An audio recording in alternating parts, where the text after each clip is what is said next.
Thank you for coming back. Assalamu alaikum, everyone. We're back. Long time, well, 2 days. And Guys. the Warner. Let's go. What's Have up, guys? no fear. The Warner is here. Let's go. He's here to warn you. Yes, sir. It's been a long time. They've been asking for you to come back since the Ramadan streams. Hey, I missed it, man. Long live Love Speech, baby. Let's go. Of course. And of course, we did a good stream with Muslim Lantern the other day. And for the Christians typing L, we're gonna call some too. We're gonna have a good conversation today. I just wanted to bring on some smart guests. It's good to be around some brothers. Can we say what we were doing earlier? We're just walking around in the city. Yeah, just walking around, seeing Bosnia. Walking around, sitting down. We had some drinks, which obviously halal drinks, like just coffee. I had some shisha. Yeah. He did not. No one else did. But some soda, basically. Some soda and some coffee. Also the ATVs today too. ATVs were good. I drank about 8 coffees today. I feel like coffee, water, cigarette, get up. I'm pretty much running on naps and coffees nonstop. But they keep saying, like, why you go all the way to Bosnia? You should just do streams in the hotel. Do you think this is a waste? I think it's good because, you're here. This is But you learn a lot when you travel. The problem with Americans is they don't leave their city. Majority of Americans have not left their city, let alone their state.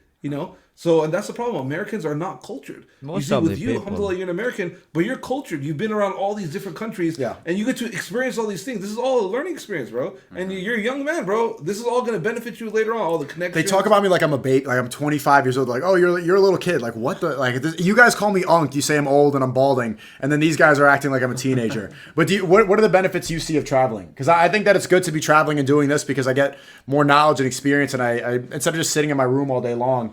I think that you're around an echo chamber. I like to experience new things. Yeah, first thing is, of course, you become more social. You get to know a lot of people. You make a lot of connections.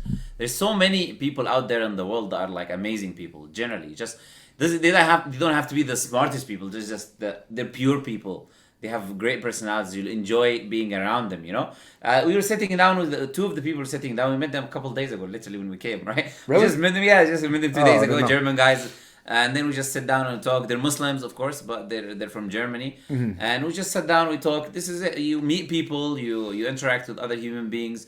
You learn about different cultures. That it's not all what you see around you. Right? People living in the US think the whole world is like what they see around them, or like these guys who think like some people in the Middle East. Not everyone who watches it. Some people in the Middle East are still around goats and sheep and living in a tent or something. Yeah. Like, this is the thing. When you don't visit the Middle East, you don't see civilization over there or something. So when you travel, you get to know people, right? You get to know different civilizations. So I think it's amazing. What do you think you've learned so far? What have you experienced in Bosnia? Because it's your first time here. It's our first time here as well.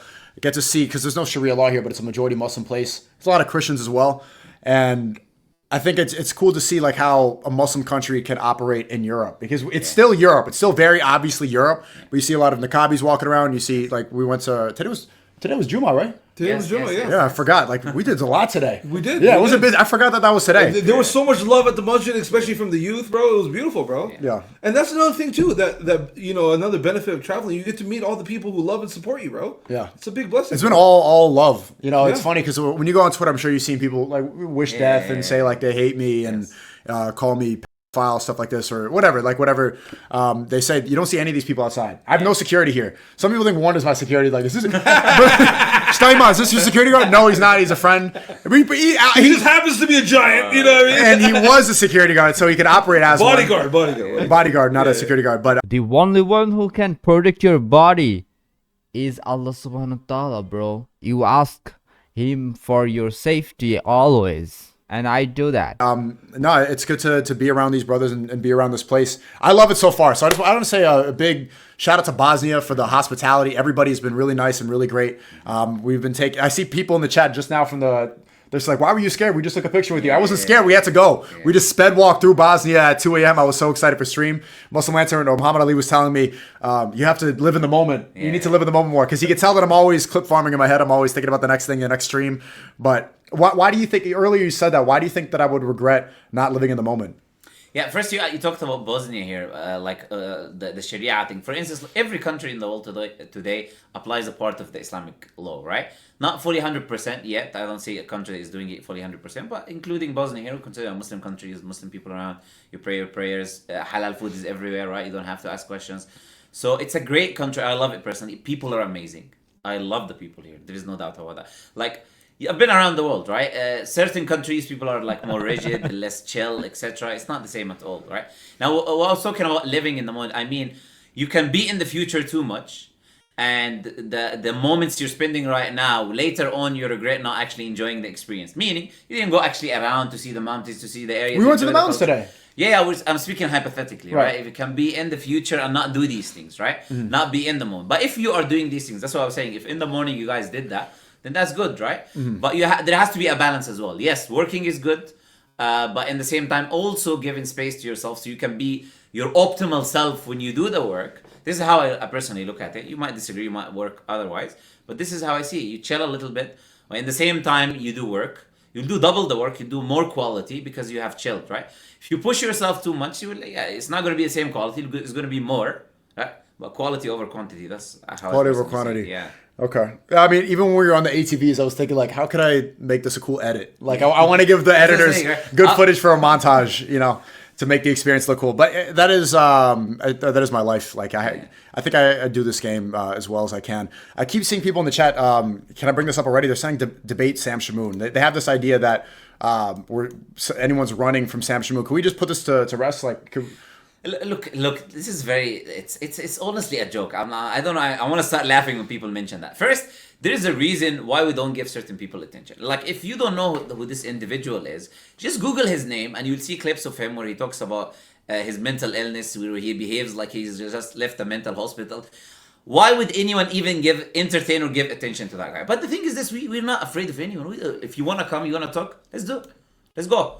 Already Sheikh Uthman have sent him an invitation. Other brothers, I believe Danny or other brothers have also sent him clear invitations. Okay, let's talk. He's not talking. They keep saying that we're running or that anybody's running. We're running by sending him invitations. So that's a new one, right? Here's an invitation now, right? We're sitting now. You're like, come. Where are you? Let's do it. We're talking about the homeless guy that lives. We're talking about the homeless guy that lives in his kitchen, right? Oh, yeah, that guy. He has a microwave. The bald one. Oh, okay, got you. He seems like a nice guy.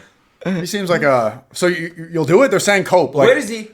What if instead of saying cope, why don't they bring him now? You want to do it tonight? Yeah, let's do it. If he's there, let's he's there, let's do it. We do things in the moment, right? If he's there, bring him. Okay. Yellow. Let's Perfect. do it. I'm getting a little annoyed. They keep saying that everyone's... The thing is, they are like cheerleaders, many of them, sadly, and I'm saying this like with all it's like respect. A sport at this time. Yeah, exactly right. WWE. They think, you know what, he's this, he's that, but when he met Sheikh Uthman, and the clip is there, anyone can go watch. Sheikh Uthman kept telling him, come, let's talk, come, and he kept running away and going somewhere else. And the Sheikh Uthman keeps telling him, come, and he goes and he talks to some random people in the background. The guy, you think like we are afraid to talk? Look, when I live stream, and I say this multiple times, he can come. I live stream to people. I go live and the link is in the chat. Anyone can click on it and join. Why doesn't he come? I've been live streaming for years. Where is he? I'll set it up. We're saying the same thing now. Set it up then. Let's do it. Okay. Yellow. Perfect. Why not? Perfect. But wait, you set it up. If he doesn't do it, you tell your audience that he doesn't do it, so they stop mentioning him. We don't want more headache, right? Halas. If they don't, yeah. That's it. If this is here. I have no headache from it. We're saying this openly, right? So this is a challenge or invitation sent openly. So where is he? If he doesn't come, if he sees this clip, then he can reach out to SNEAKO. And he will see it. Let's do it. He's probably, yeah. Why not? Let's do it. Perfect. What do you think of Bosnia so far? Honestly, I'm enjoying it. So it's day one for me. But I'm enjoying it, man. I forgot to say one. yeah, I just got here. That's how action-packed the day was. Yeah, it was a beautiful day. Yeah. It was a beautiful day. I definitely enjoyed it. You know, most of all, I enjoy spending time with the brothers, man. You know, what can I say, bro? It's a beautiful unity. And it's always a good time spending time with the Muslims, bro. You know what I mean? Just, especially, it's a complete different vibe than LA, bro. There's times where I just need to get the hell out of LA, you know? And alhamdulillah, man. I appreciate you for helping me escape, G. 100%, man. Yes, of course, you helped me as well. The Matrix, G. But like once again, I wanted people always look for brotherhood, and I see a lot of the people that call me out and stuff like this. They clearly have a lack of brotherhood. And some people look for it in online groups, or they look for it with friends that are, you know, maybe they play Fortnite together, stuff like this, or they smoke weed together. The brotherhood within Islam is unlike any other brotherhood I've seen. People always ask me, what's the best thing that you found about Islam since you reverted? It has to be the worldwide brotherhood. Everywhere I go, I have brothers that are on the same page, that believe in the same things, that are on the same schedule, want to do the same things, that have the same sense of humor, that have the same beliefs. You know, they make sense. You know, they're mostly not going to be insane. Some of them, you know, not everyone's perfect, but no matter where you go in the world, you can find brothers that you're going to be on the same page with. And that's the most refreshing and it clears up a lot of insanity that you have, especially as a young man. If you're looking for that guy, people ask me all the time, like, where do I find friends? I'm lonely. I'm working all day. And my friends from school, like, they don't, all they want to do is get high, get drunk, go party. If you want to have friends who are focused, who are on deen, who make sense, who believe in reality and are based in truth, join Islam. Like, that's the best thing. It's free. Like, you don't need to pay a group or stuff like this. Just become a Muslim and you'll find the best brotherhood that I think I've ever experienced. So yeah, like for instance, today we went to Jummah, right? Obviously, we don't speak the language, and obviously they were speaking in what is this called, Bosnian? Yeah, Bosnian. Yeah, in Bosnian. All white people, by the way, in the masjid. Like, Bosnia is all white. Yeah, they're all white, Muslims. And subhanAllah, after the love and the affection, everyone's praying shoulder to shoulder. We never met any of these individuals, but yet there's so much love and unity. All you gotta do is pull up to your local masjid, bro. Any city that you're in, you'll find your brothers that you're looking for, bro. Islam is an international language. Even though the khutbah was in Bosnian, I still understood it. Does that make sense? Language, bro. You can almost like feel it spiritually. Yeah, you can. I understood what he was saying. Same thing. I went to a masjid in Thailand with Sartor Shooter, and the whole thing was in Thai. And so I understood, that's Mindset, the But best the community feeling ever. afterwards, like, it's so much love. You know what I mean? Alhamdulillah. It's amazing. It really is amazing. Yeah. In my opinion, Islam is not a language. It's just a mindset. Best mindset in the world, and this is the way of life. This is not a language. Yeah, maybe this is a language, bro. You can... you have love sign with Muslim brothers. Muslim brothers to Muslim brothers. Alhamdulillah, we have Islam and we have a great relationship with each other, but nobody is perfect. Let's get into some of these. I do want to respond to some people. So there's been quite a bit of people responding to what we've been saying and criticism, stuff like this. So let's go cover some of the responses. And then we're going to go call Arab, inshallah. He wants to speak. He's a good friend of mine, and you've never spoken to him, but Warner knows him pretty well, so it's going to be a good call, inshallah. Do it. All right, let's talk to... Well, first, actually, let me respond to this one. This is a tweet from Your Age. I don't know if I can call him a friend, but I like the guy. We go back and forth sometimes. And so he's responding to a clip from yesterday where Muhammad Ajab is talking about shirk and how shirk is the worst sin. Saying that shirk is worse than being gay. And Faze Your Age says, but let me say some about Allah. And now he's writing like a thug language, Let me say some about Allah. And now I'm getting pictures of AK-47s in my DMs. And then afterwards, he said, someone replied and said, believing in any other God but Allah is the worst sin one could commit in our religion. And then he replies, ain't Christians in some way still acceptable by God? Ain't Mohammed say that, peace upon him, or I'm misremembering. If that's the case, how is that possible if Jesus is not God to y'all? Or any other religion for that matter? I know you're not post to mix logic and religion, but if that's the case, I feel like you should be weary of how things are being worded on a platform where a lot of your followers are other religions, and keep that to yourself and your people. So how would you respond to this? I think the one that stood out to me the most was the fact that he said, you're not post to mix logic and religion. Okay, so the first thing he's saying he's speaking about Islam, for instance. So he says that his argument is, why are you speaking about Christianity? You should only be speaking about Islam to your audience, etc. But then he's speaking about Islam without knowledge in the same tweet. We're talking, aren't Christians in some way still acceptable by God? He means in Islam, right? So you are speaking about Islam, but he said that he's not sure, or am I misremember, whatever it is. So he's not sure. Second thing he said, yes, that you should be careful about the people, etc. I'm not going to disagree with that. It wasn't me who made the statement anyways, but generally speaking, of course, you should be careful about statements you make and what kind of audience are there, what would drive people up, what would not. So there is a wisdom of how you speak. But to say that we don't mix logic and religion, who gave humanity logic? Who gave us the logic that we possess? Doesn't the Bible that you believe in says, come, let us reason together? How do you reason without logic? It's literally the same thing, right? How do you seek the truth, as the Bible says, without logic, without using reasoning? So what would you say to, let's say, a Hindu who worships a cow? Okay, you don't use logic. Why you have an issue with someone who worships a tree? If someone worships his own shoes, well, okay, what's the issue there? If I tell you why shouldn't I worship my shoes, you start giving me logic. You're not going to say put your logic at home. Christians put the logic at home when it doesn't suit them, because they can. Not every Christian, by the way, to be clear, but some Christians do this. They put the logic at home because when you give them arguments that are rational, consistent, they don't have answers to them. So they just use the mystery card. Oh, this is a mystery. There's no logic. Don't use logic. Just believe. Okay. And I saw some people saying some funny things about what I mentioned before about why God is God and the God we worship, etc. They said you're limiting God. We don't limit God. That's what God is. Limitless. Yeah, no. What God is the attributes that we were describing: all powerful, all knowing, etc. That's what God is. We don't limit him when we say anything other than that is not God. That's not limiting him. You are limiting God by saying that God is not all powerful. By saying that God dies. This is the limitation, because you are putting God down. Literally, you're lowering at the attributes of God. This is how you limit God. You don't limit God by saying that anything other than this perfect attributes is not God, right? So yeah, that's what I'm gonna say. You cannot say that you put logic somewhere else, or and also you cannot say keep it to yourself. Like we don't live abstract. Like Muslims don't live in an abstract world, and Christians in an abstract. We communicate, we deal with one another, we speak, we care about one another. Which means if something is true, I'll try to tell my friend about it, my brother about it, my family about it. Can I just say, okay, just keep it to yourself? We go around every community by itself in isolated location talking about something. Or then we'll use the same argument. Okay, why do you have an issue with any other religion then? Just everyone can worship whatever it is. But according to the Bible, if you don't believe Jesus died for your sins, you're not going to have salvation. Mm-hmm. Which means that you have to preach. That's why you have preachers, Christian preachers in the street, 24/7 screaming on microphones. Mm. So why don't you tell the Christian community to keep it to themselves and their people?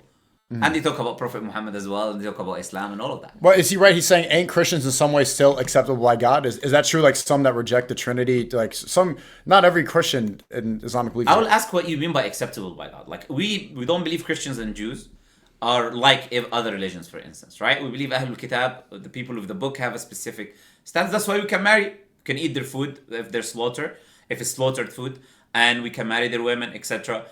So they are closer to the Muslims than other communities. But what do you mean by acceptable? If you mean by acceptable that they will end up in paradise, that's not a Muslim belief, right? Just like it's not a Christian belief if you don't believe Jesus died for your sins and he's your Lord and Savior according to the Christians today, or majority of them, you're not going to paradise. You're not going to have salvation. So also it's not an Islamic belief that if someone remains a Christian and continues living as a Christian, that he's going to get paradise. That's not an Islamic belief. But if you say, what does the word Christian mean? If you mean the people who followed Jesus in the beginning, they were not believing he's God and he's the Son of God. And you can do your own research on that. You can look at the Ebionites, the Nazarenes, these earliest groups. They believed he was a prophet of God. They didn't believe he was God. They didn't believe he was the Son of God, part of the Trinity, or any of that. Right. So if you consider these people Christians, these people are okay. There's nothing is going to happen to them. They follow Jesus, believed in the same God, which is what we call Islam. Right. But if a Christian today, for instance, who lives his life, he didn't get the message of Islam, and he lives his life, he tries to do his best, that person, we don't say goes to hellfire, we say he has a different test on the Day of Judgment. If he doesn't get the message of Islam in this life, you have a separate test on the Day of Judgment. So Allah doesn't punish anyone who didn't get the message. But if someone gets the message of Islam and he hears about Prophet Muhammad, he hears about evidences for Islam and the truth, then if you by acceptable you're saying that they're saved, no. We don't say that Christians are saved. Right. I get what he's saying too. He's saying, like, what's the point of saying something like this? Like, why alienate? Like, why divide people? Because someone responded, doesn't every religion believe that religion, others going to hell? And he's like, I'm not completely sure. But I don't think it's wise to go on a platform and say, if you don't believe in my God, you're worse than God. Like, he's saying, like, what's the point of saying this? Like, what's the point? Do you notice that this is all an emotional reaction? Like, they're just exposing that this is, to me, I see it as an emotional religion. I heard a recent statistic, right? That the main group of followers of Christianity within America are black women. Did you know that? No. Apparently, that's a statistic. The number one demo of Christian in America are black women. I don't know if it's single black women. That'll be bad. But that's what I heard. I heard that on the PBD podcast. Period. Yeah. And it's another thing he brought up here, if you could bring up the tweet again, why would God create a religion that doesn't make sense? Isn't that like he wouldn't create a religion that doesn't make sense? Obviously, if he created your brain, he knows how your brain operates. He wouldn't create a belief system about himself that you cannot fathom and understand and then judge you based on that. That's an unjust creator. And we don't believe in an unjust creator. Period. Like, that was a little zesty, bro. I'm just saying. I didn't know that was the biggest one. Hallelujah. But what would you say to your age? If you want to speak like about Islam off camera, I think that'd be beneficial. Yeah. If you want, it seems like he's curious because if he wants to talk about it, an open invitation, like we could talk. Because Yeah, we'll speak off camera. I think. Yeah, it's an invitation to him because rather than maybe not being sure about certain things, because he's still being very respectful, I would say. That he says, he is. Okay, my He's understandable. Yes. He's being, and when he's unsure, he says that he's unsure. Well, so rather than being unsure, you can speak, of course. Let's ask questions. Yeah. But what about this one? He's saying, but let me say something about Allah. Now I'm getting pictures of AK-47s in my DMs. So he's just proving that we're not coward. It's not cowardly religion. But the people DMing us, a lot of like 12-year-old dudes in like Iraq and different, maybe some random guys just sending DMs. No, but still, he's talking about Muslims, not Islam, though. Let's be clear. It's not a reflection. Yeah, of he's Islam. talking about emotional reaction of some people. Is that justified? The people that do that? No. Okay. Yeah, so what's the justified response? You're not going, especially, look, this is someone who's not Muslim, who lives in a non-Muslim country, right? You don't have a justification to threaten his life because he said something, right? There's a lot of people who say things out of ignorance. There's a lot of people who don't understand anything about Islam. They have an image of Islam that is not Islam, right? From the media, wherever it is. And that's what they hate. And they think they hate Islam. But what they hate is not really Islam. So how can I be angry about someone who doesn't even know what Islam is and he hates a complete different thing that is made up that the media told him about or whatever culture community told him about, right? Yeah. So we have to have understanding as Muslims. And we look at the life of the Prophet ﷺ. They used to come and they cursed the Prophet ﷺ. He did not say, okay, or tell his companions do this. And there's multiple instances where people have disrespected the Prophet ﷺ, and his companion said, should we do something to him? And the Prophet forbade him, said no. There's an instance, let me give you this instance, the instance of a man who went in the mosque and he peed in the mosque. Huh? Crazy, right? He literally was peed in the mosque. He didn't know this is a mosque, right? Oh, he went in. Okay. He was drunk as well, yeah. Yeah, he was peeing in the mosque. The companions going to, going to kill him or something. What are you doing in the mosque, right? The Prophet said, wait, do not stop him while he is in the middle of that. And after he is done, then purify the place, put water, right? So they let him finish peeing? They let him finish. The Prophet said that. Imagine. Islam. And then they put water, they purified the place, and then the Prophet brought him on the side and he said to him, this is the house of God. This is not a place where you do this. Then that man said something very beautiful. He said, may Allah have mercy upon me and Prophet Muhammad and no one else. Yeah. He's like, he's the only one merciful with me. Everyone else will do something to me, right? So there is this extent and level. Look, that extent, look at what he's doing, right? Cannot instantly have emotional reactions to individuals who don't know their background, they don't know their understanding of what they think about Islam, right? Okay, and chat, respectfully, I don't know who Jay Dayer is. I have no idea who this is. First, we'll set up the Sam Shamoon debate. Inshallah, we'll get that done. Can't pick and choose, yeah. You know they always are going to bring someone. It's every time we accept it, and then you bring someone else. And then they get Wallahi, I'm not being disrespectful. I have no idea who Jay Dayer is. I don't know. Same.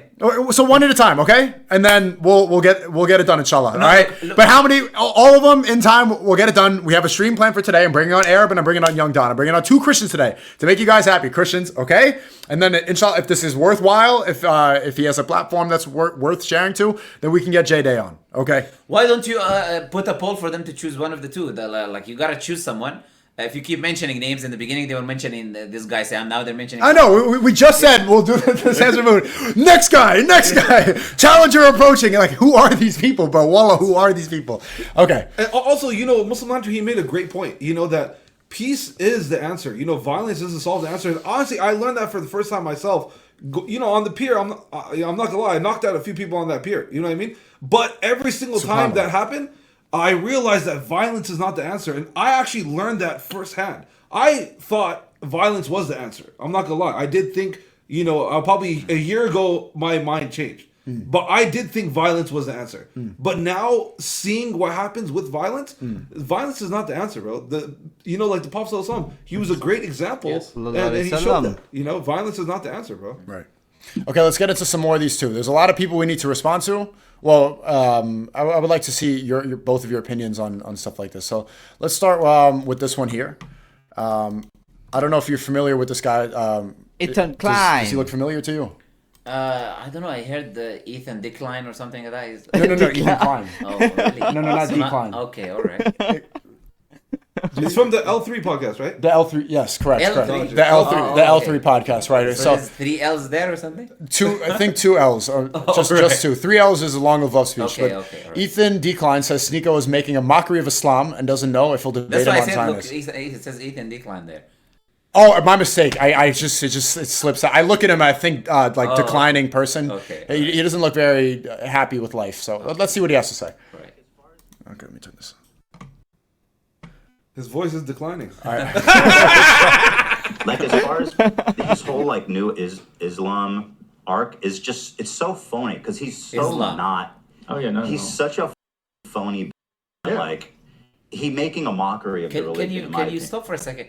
The way he said phony B word, it sounded very Personal. No, very feminine. Can you put that again? Kind of like a period, like or California girl. Yeah, a little sassy. But I mean, I think he lives in He's so not. Oh yeah, no. He's such. He's so. You see how he said it? I was like, this is like phony. Men don't speak that way where we come from. He's making a mockery of the religion, in my opinion. The way he does it, he's a phony liar. Yeah, of course. And he's a terrible person. But yeah, I'm on the fence if it's worth like debating him or not. You weren't on the fence about debating me when you challenged with your entire studio. And then I accepted, and now you climb back on the fence just like Moist Critical. You are the one who proposed for it. There's no benefit in speaking to you.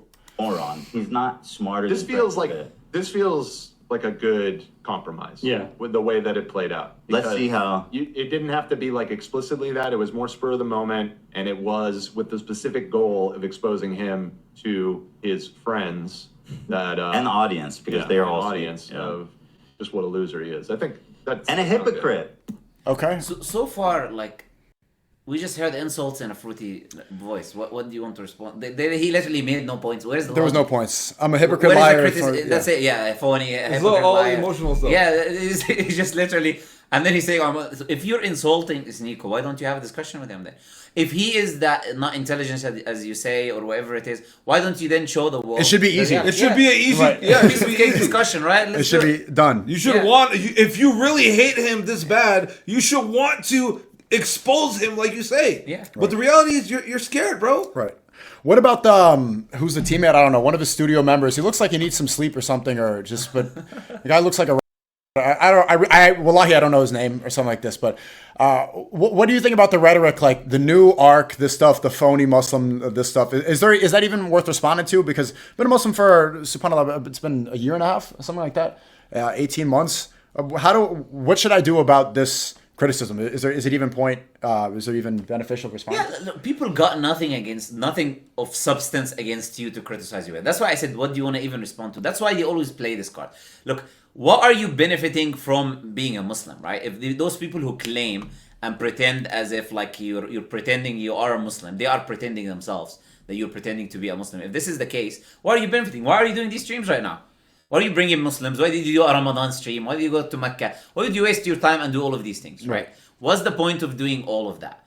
If why would you be praying, and we know you're praying off camera, you're praying with us. Why would you not just praying? He would wake me up for prayer. like, why would you be know what I doing mean? any of that? Like, if you are not a Muslim, right? Anyone who makes the argument is a low IQ person, 100%. Well, maybe I'm just waking up, Warner, for prayer, and I'm praying, and I'm going for Umrah, all these things. I'm doing Ramadan streams, charity for Gaza. Maybe I'm doing that all because I'm being funded by Shouty. But wouldn't you take do gambling and go to kick and do all of these things? It will make a lot more money than doing that. But maybe it's just because I have no other content, and the most entertaining content is religious streams. You know, when you go on a stream, everyone wants the most popular topic. Everyone says religion is exciting. Yeah, emojis. Z's and emojis and stuff like this. Yep. I don't understand what the point of what to even say at this point. It just seems. It's ridiculous. Okay. It's extremely. I'm not gonna lie, it kind of upsets me with this whole fake Muslim stuff because it's like how many Umrahs have we done together? Two and a half. Yeah, like 2 Umrahs, bro, Yeah. or maybe 3 Umrahs that we've done together, bro. How dare they call you a fake Muslim? That's like such a. Honestly, I'm honestly insulted by it. I'm honestly insulted by it. Yeah, no, it is. So there's no point in even. But once again, we could do the debate. In my opinion, as I said before, he's afraid of speaking about Zionism because he is a Zionist. He went on a birthright trip to Israel. He has his family's Israeli, these people. So he doesn't want to talk about this because it's going to expose his double standards with this issue. His whole fan base, I'll say it again, Ethan Decline, your entire fan base wants Palestine to be free and you don't. So you don't want me to point out a major flaw. You'll just say ad hominem attacks.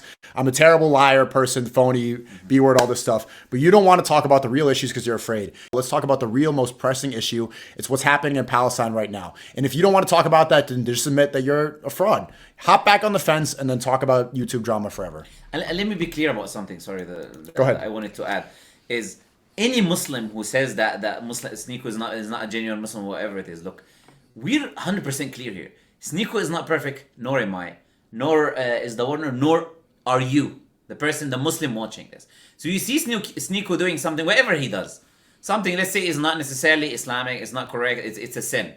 Look at yourself first. If you come to me and you are a sinless individual, then we'll say, okay, you're sinless, so you get to lecture SNEAKO and everyone else on what they're doing, what they're not doing. If he is, okay, have you done anywhere close to the amount of work that SNEAKO is doing, not only done, that is doing right now at the moment for Islam? If the answer is no, then you don't get to criticize. Like, if you're also a sinner, okay, he's sinning, he has sins, I'm sinning, the one is sinning, everyone is sinning. So let's be clear. We're not saying, when we say he is, you cannot say that because someone commits a sin, he's not a Muslim. That is the belief of the Khawarij, right? That is the extreme belief of an extreme group. So let's be very, very clear on that, right? Someone can commit sins, he's still a Muslim. Andrew Tate, the last discussion we had, I've criticized his rhetoric. It doesn't mean he's not a Muslim. We still say he's a Muslim brother. And we open welcome dialogue with him, and we talk to him, we defended him when people accused him of incorrect things. Nobody is perfect, but that doesn't mean you can say this person is not a Muslim. Let's be clear on that. But when it comes to Zionists like this who challenge to debate, I would just tell you, Ethan Kleins, run back into the tunnels. Go back into the tunnels where you came from if you're afraid, and then never talk about it again. Or unless you want to have the conversation, because... Or let me say this, okay. If the argument is that SNEAKO is this and this and that, why don't you have a discussion with me? Why don't you have a discussion with the Muslim on Zionism? Let's do it. Anybody.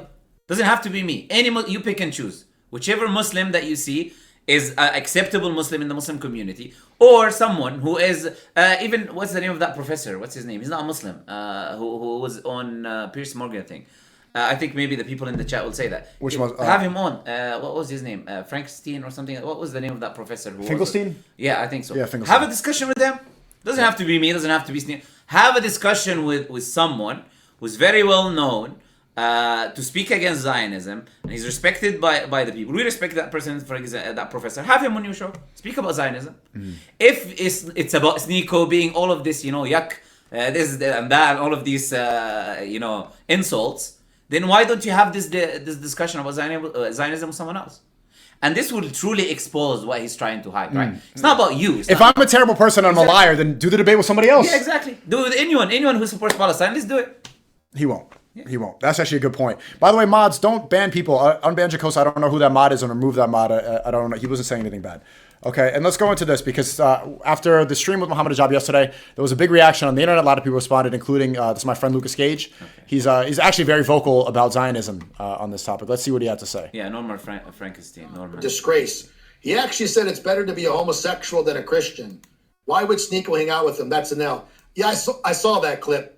Absolutely stupid to say that. Sounds like Trump. And this is the thing about Muslims. Uh-oh. See? Now I'm gonna piss off some Muslims, but you Muslims need to keep other Muslims in check. When Hijab said that, he's attacking all Christians. Now, how are we supposed to have an alliance with Muslims? Well, Lucas, are you a Christian now? Like, I'm just say this honestly. I did not know that you were. Last time I spoke to you, you seemed like you were open and you believed in God, but you weren't. Now, this is the first time that I heard that you're a Christian. You look sad, Warner. Are you okay? No, I'm good, bro. Oh, okay. No, I'm chilling, bro. I'm chilling. Did anyone else see that? This is my resting B face. Muslim Lantern has the Noah always. Lantern's always smiling, like, why is he so happy? And you look sad. But yeah, okay, let's go back to. No, on the bad side, he's the good side. You know what I mean? We're the two angels on the side. He's locked in, Yeah, he's locked in. He's locked in. They're using the lingo over here. We're walking over here. Muslim Lantern was like, that's an L take. I'm like, where did you? Only around you guys. You're using your lingo. That's it. He was just like, he's glazing. I'm like, where did you learn this? Okay. They're going to on Christians and say it's better to a man than worship Jesus Christ as God. There's no benefit of that. Now, of course, I have my critiques of religion, I have this heretical Marcionite view of the Old Testament. Yeah, but that's an opinion. But I'm not saying that, okay, Christians are garbage and you're better being gay or Jesus is gay. I'm not attacking No one said that. I'm saying from my worldview, out externally, hey, this makes more sense to me. Maybe this is the case. It doesn't attack Jesus. In fact, the Marcionite version doesn't make Jesus less divine or unholy. In fact, he said... What's a Marcionite? What is that? I have no idea. That's the first time I ever heard Yeah, that. first time I heard that too. Okay. Does anyone in this chat know? Says he's not of Yahweh. He's actually from another being that is the real God. Whereas Muhammad Hijab attacks Christians and say they're basically worse than someone like Muhammad Hijab is an enemy, and you cannot be aligned with him. And why would SNEAKO hang out with him? I don't think SNEAKO knew he would say that. I didn't know that. What he said was true. Was accurate. Is it SNEAKO's fault that he said it? I don't know. Like, once again, I would not say that. Like, I think it's important to have unity right now. Like, I see it's important to have alliances with these people when it comes to the topic of Zionism. I wouldn't say that. But Islamically, shirk is the worst sin. So what he said is, you could say that about anything, not just or whatever. You could say about any sin, shirk is by far the worst. SNEAKO did say, it is kind of bad to worship a man as God. That's shirk. Okay, whatever. But like I said, I'm not here to tell you who to be friends with. All I know is when a Muslim crosses the line, they're no longer an ally. When a Muslim is supporting the same thing Soros wants, not an ally. When a Muslim says we're going to turn Europe into a caliphate, enemy. When a Muslim says you guys deserve to be colonized, enemy. Whether it's a Muslim or another person. He doesn't say that either. Okay? Yeah, okay, let's respond. Yeah, okay. The first thing I want to say is when you say when Muslims cross the line, you're an enemy, that kind of gives this idea that you're superior somehow and you're trying to get with all due respect to you, right? I don't know who this individual is, but we're not waiting for your approval. With all due respect to you, of course, if there is we can ally on certain things that are generally beneficial, we're not against that essentially, right? But to kind of say if we cross the line, you're an enemy, like we're not expecting approval from anyone, right? We're not bowing down to any individual, right? Right. So that's the first most important thing to say.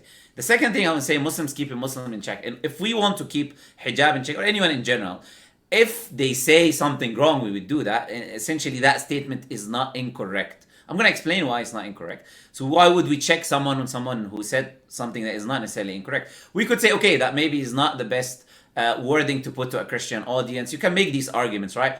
And say that you have to keep in mind, because we have Islamic tradition on that, like companions of the Prophet saying that you have to keep in mind the people that are you're listening. Speaking to. I don't think Muhammad Hijab knew that I had a majority Muslim Christian audience. Yeah, I don't think so. I don't know. Let's see right now what the majority is, because even now we're seeing arguments. Yeah. Put Muslim and Christian, or just M or C. I want to see what the consensus is. I don't think he knew that. Yeah. Especially after we've done so many streams during Ramadan, I think he assumed that this. And look, we would always assume good about our Muslim brother. That's the thing. We would assume good about our Muslim brother, whoever he is. But we're saying, even if you want to make that hypothetical case, we're not necessarily making it, right? That's not something that to keep someone in check, right?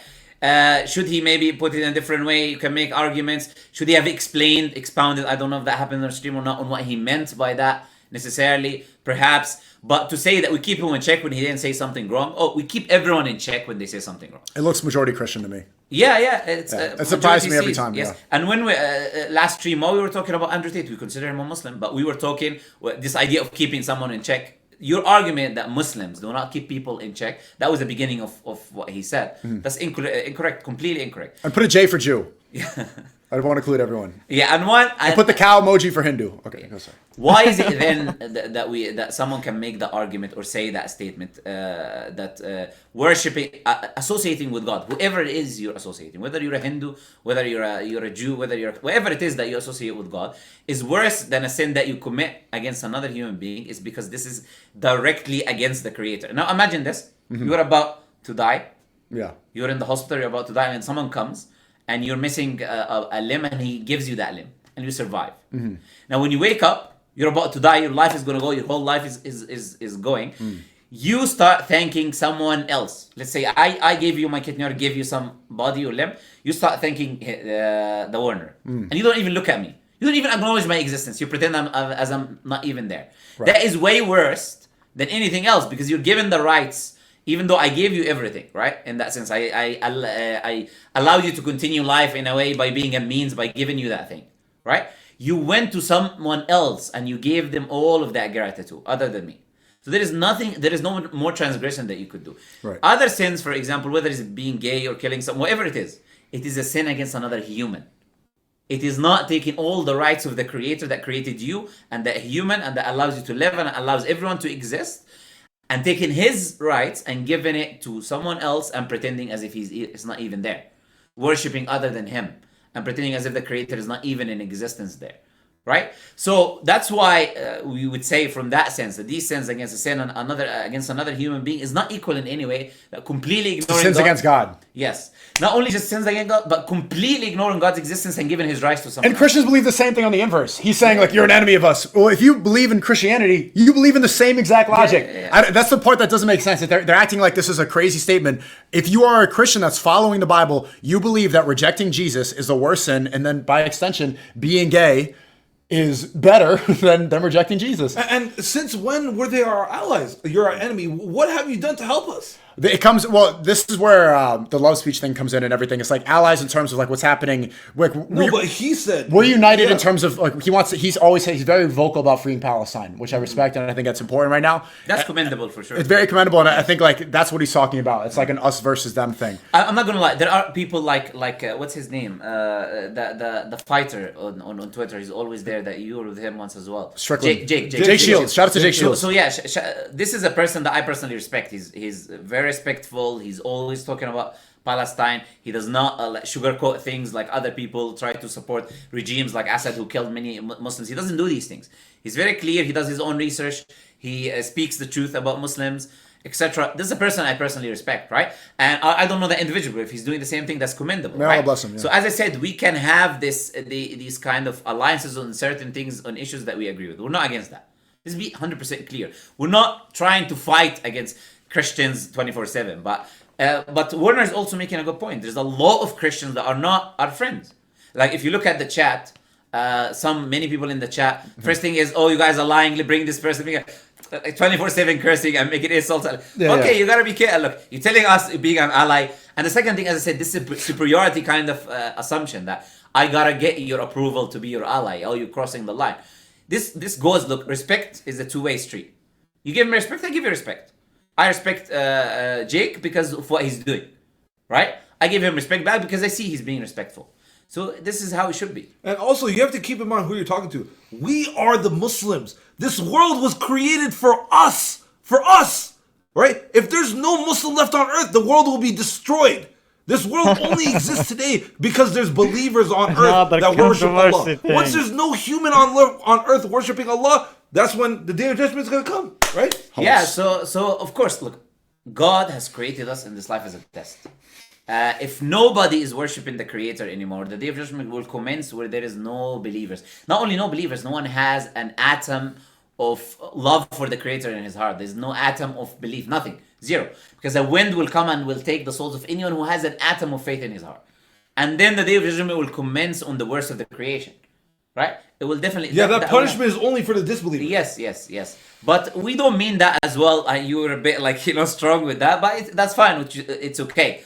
We don't want people to misunderstand that. That doesn't mean we're saying that Christians are not allowed to exist or no one else is allowed to exist. Also, a part of the Islamic teachings, like Prophet Muhammad existed in a community in which there were Jews and Christians.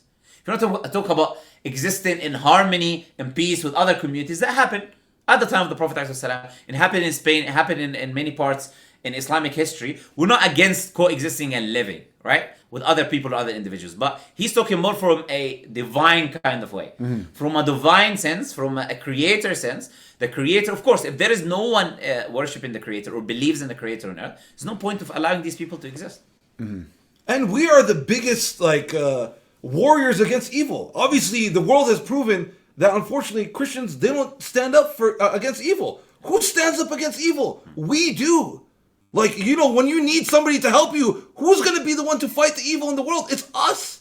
We're the ones who are predominantly fighting the evil of the world. We're the ones who are going against the devil. Yeah. We're the number one enemy of the devil. The Christian nations are not really doing anything to stop it. They're aligning with Israel more than anybody else. So that is factually true. So who's online with the side of light, bro? It's us, bro. Mm. You got to realize who's on the path of truth. Mm. Mm-hmm. Okay, let's get into some more of these. That was good. So I've been, these are some, you would say, normie streamers. I'm not sure if you know these people. I didn't get to watch this yet, but first these people are called FaZe. And I would say they're very big on Twitch right now, normie audience. And let's see what they had to say. So, okay, let's just play. I don't know, audio's low. I'm going to be honest, I'm making fun of his voice. Huh? By the way, gooning stuff. It means like masturbation. Okay. That's the Oh, All right. when did that word come up? gooning. I've never heard of that word. I know it's like a cool way. It sounds cool. It makes masturbation sound like a cool thing. I'm gooning, Goon, I thought like doing some gangster stuff. right? You know That's what I'm like saying? we gooning. You know what I'm saying? We Yeah, I mean, don't clip that. Okay. But that's what that means. You know, this is the thing about evil things. They always change names, like spiritual drinks instead of they change names of To make it things sound which are cool, evil. yeah. Exactly, so they can make it more appealing. That's the trick. First of it was Satan. prostitute, and now Yeah. it's worker. Exactly. Yeah. Right, they Model. sugarcoat You it. mean model actually? Right? OF model. Yeah. Which that's really crazy the way. Okay. Wait, what? SNEAKO's gooning to me? This is phase content. I'm gonna be honest. I'm straight goon. Oh, he said this is phase content. This is phase content. I'm gonna be honest. I'm Oh, he got straight sad real gooning quick. to you. No, I like ego. him. He's a funny I'm guy. gooning and beating off and checking off.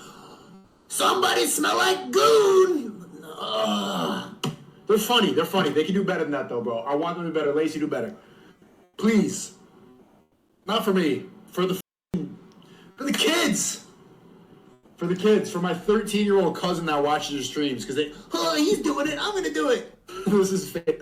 he's picking his nose. Well, I mean, but my point is like, let's not make gooning a cool thing. Like, let's call it what it is. It's masturbation. It's it's you alone with it. It's gross.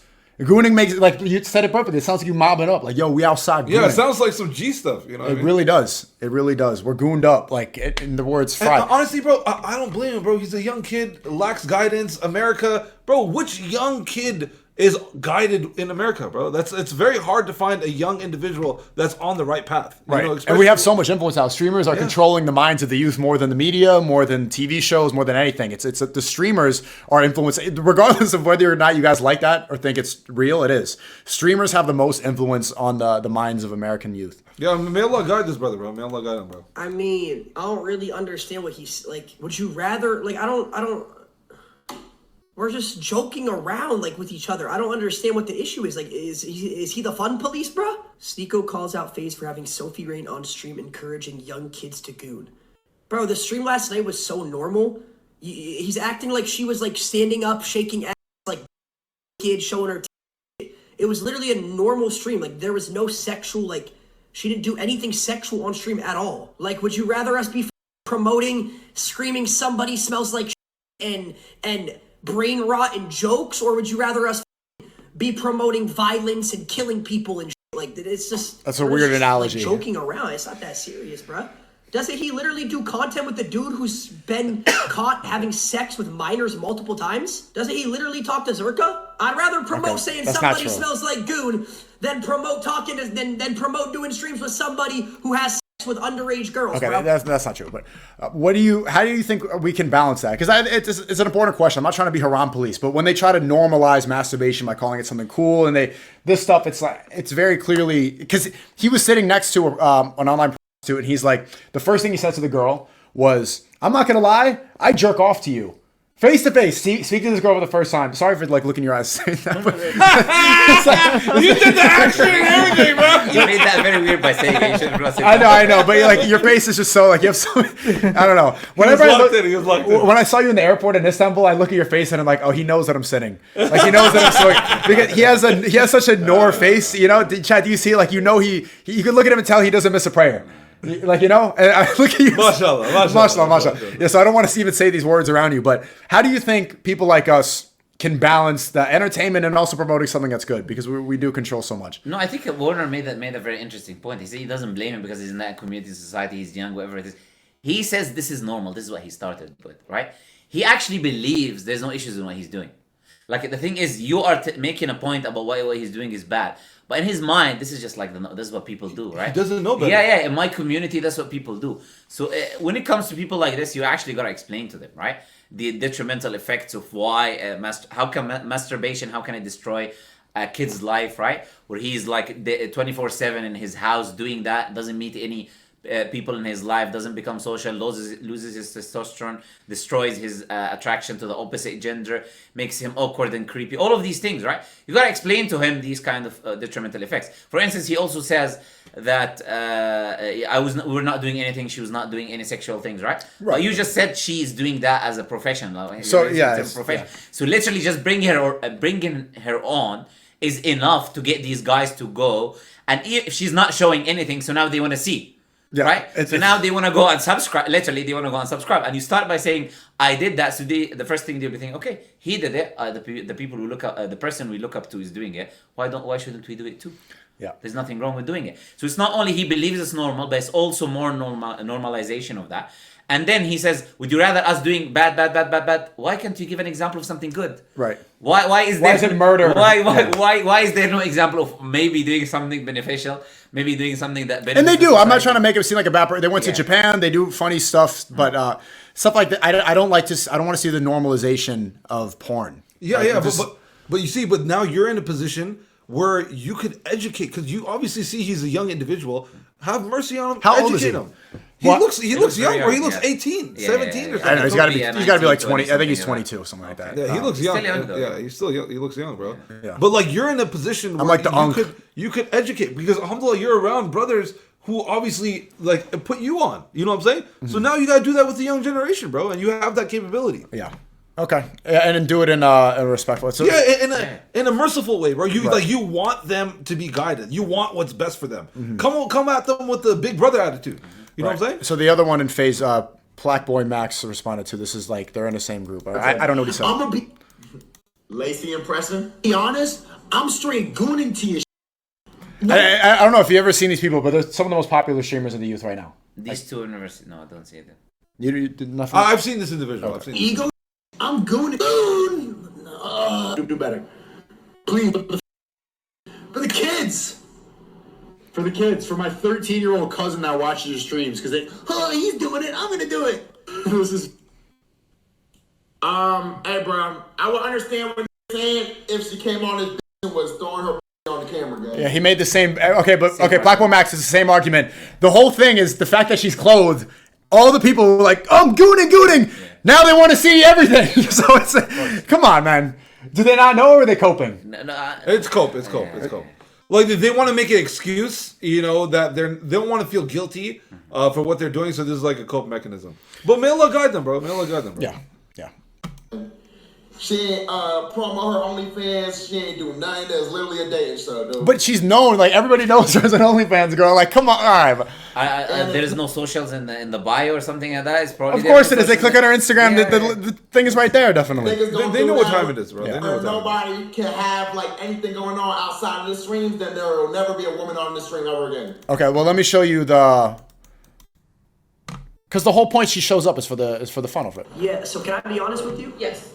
I beat my. Oh, this girl? How do you know this? I seen her on X. I mean, dude, it pops up on the For You page. True. So can I be honest with you? Yes. I beat my to you right before I got on here, so I didn't get hard on the date. And the thing is, like, it's so funny playing this. Like, bro, is that supposed to be a game? Is that game? Literally the worst thing you could possibly like say zero to a woman. Zero like if you want the woman not to look at you like the most disgusting individual, this is literally what you're gonna say. And not only that, so you're destroying their life by making them doing that, but you're destroying their social game. They're not gonna be able to talk to any girls. If you meet a girl and you tell her the first thing you tell her, I was masturbating to you just before we came to this date. Like, this is insane. Yeah, on top of that, you're putting her on a pedestal. Why would you put her on a pedestal? You know what I mean? Yeah. Okay. Yeah. What you think about that? What do you think honestly, about that? no comment. I don't think you want me to say what I'm thinking about that. Which is what I said, literally. No, I think I'm okay. Well, what'd you do today? Today I basically. So that was the first thing. He sat down. He didn't ask her what her name was, how she's doing. It's just literally straight to, and yeah. But you know what's crazy? And people follow us by example. They're not face to face, right? Yeah. They can't see each other. Yeah. I guarantee you, he had the confidence to say because that was that part. Because the wall. Yeah. But you see, that's the difference of you doing IRL streams, bro. You're teaching these internet guys like how to deal with people in real life. Well, this is an IRL stream. Huh? This is technically an IRL stream. Yeah, I know, but it's like they still live in that internet thing. You know what I'm saying? Mm-hmm. Yeah. Okay. And then here's another one. Here's the last one before you go call Arab. Let me text him that he's ready. Do you know this guy? Does this guy look familiar here? Muhammad Ali, the black guy. Isn't this guy like LSI or something? No, KSI. LSI? KSI. I thought people were calling him LSI because No, that's just the love speech. didn't he say like a Paki? racist, yeah, Paki. Or He said whatever, Paki. racist Oh, there's a slur. Paki right here. Do you feel And offended? then- Honestly, that word doesn't offend me. Okay, well, And he then- did a and whole then he- apology tour, and he went to Muzehid, and he had the script saying. But what were you saying? No, I was saying that's what I heard. Just LSI, something like that. They No, talk no. about forehead as well a lot. That's all I know. Other than that, It's like- not that big. Okay, all right. He's a nice guy. I don't know. That's as far as I know personally. Okay. Well, he's big in England. He's a rapper. Oh, and he's a rapper? in the UK, so I got nothing against him. But like, huh? Wait, he raps? Yes. Oh, I didn't know that. Oh. Yeah, he's like YouTube. People call him. I used to be a fan of him when I was younger. When I was like 12, Okay. He's playing FIFA, funny montage stuff. All right. And now what does he do? He Can you tell me one thing beneficial that he does to the community has a drink, a Prime. that is harmful to your health? I don't know if it's. I don't know the I'm ingredients. asking a question. I I don't know. I mean, I haven't. Okay, all right.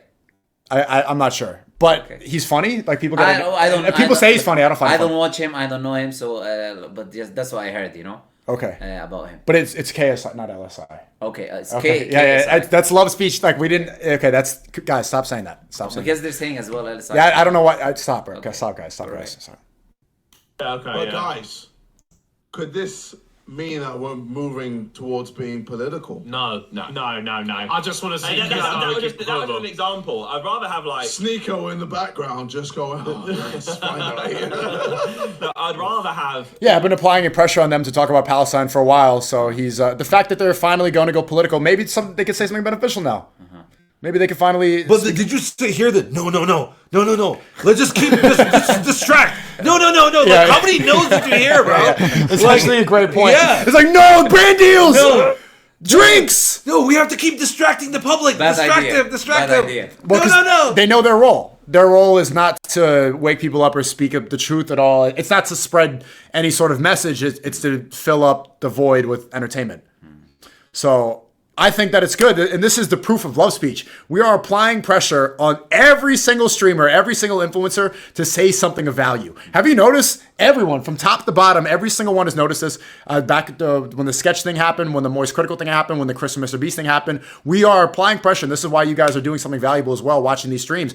Everyone can feel it. Now they have to gotta say something about Palestine. Oh, I gotta say something about transgenders cutting off their penises at 9 years old. Oh, I need to speak about what's going on in the world. Who am I gonna vote for, Trump or Kamala? What do I take sides with? What religion am I?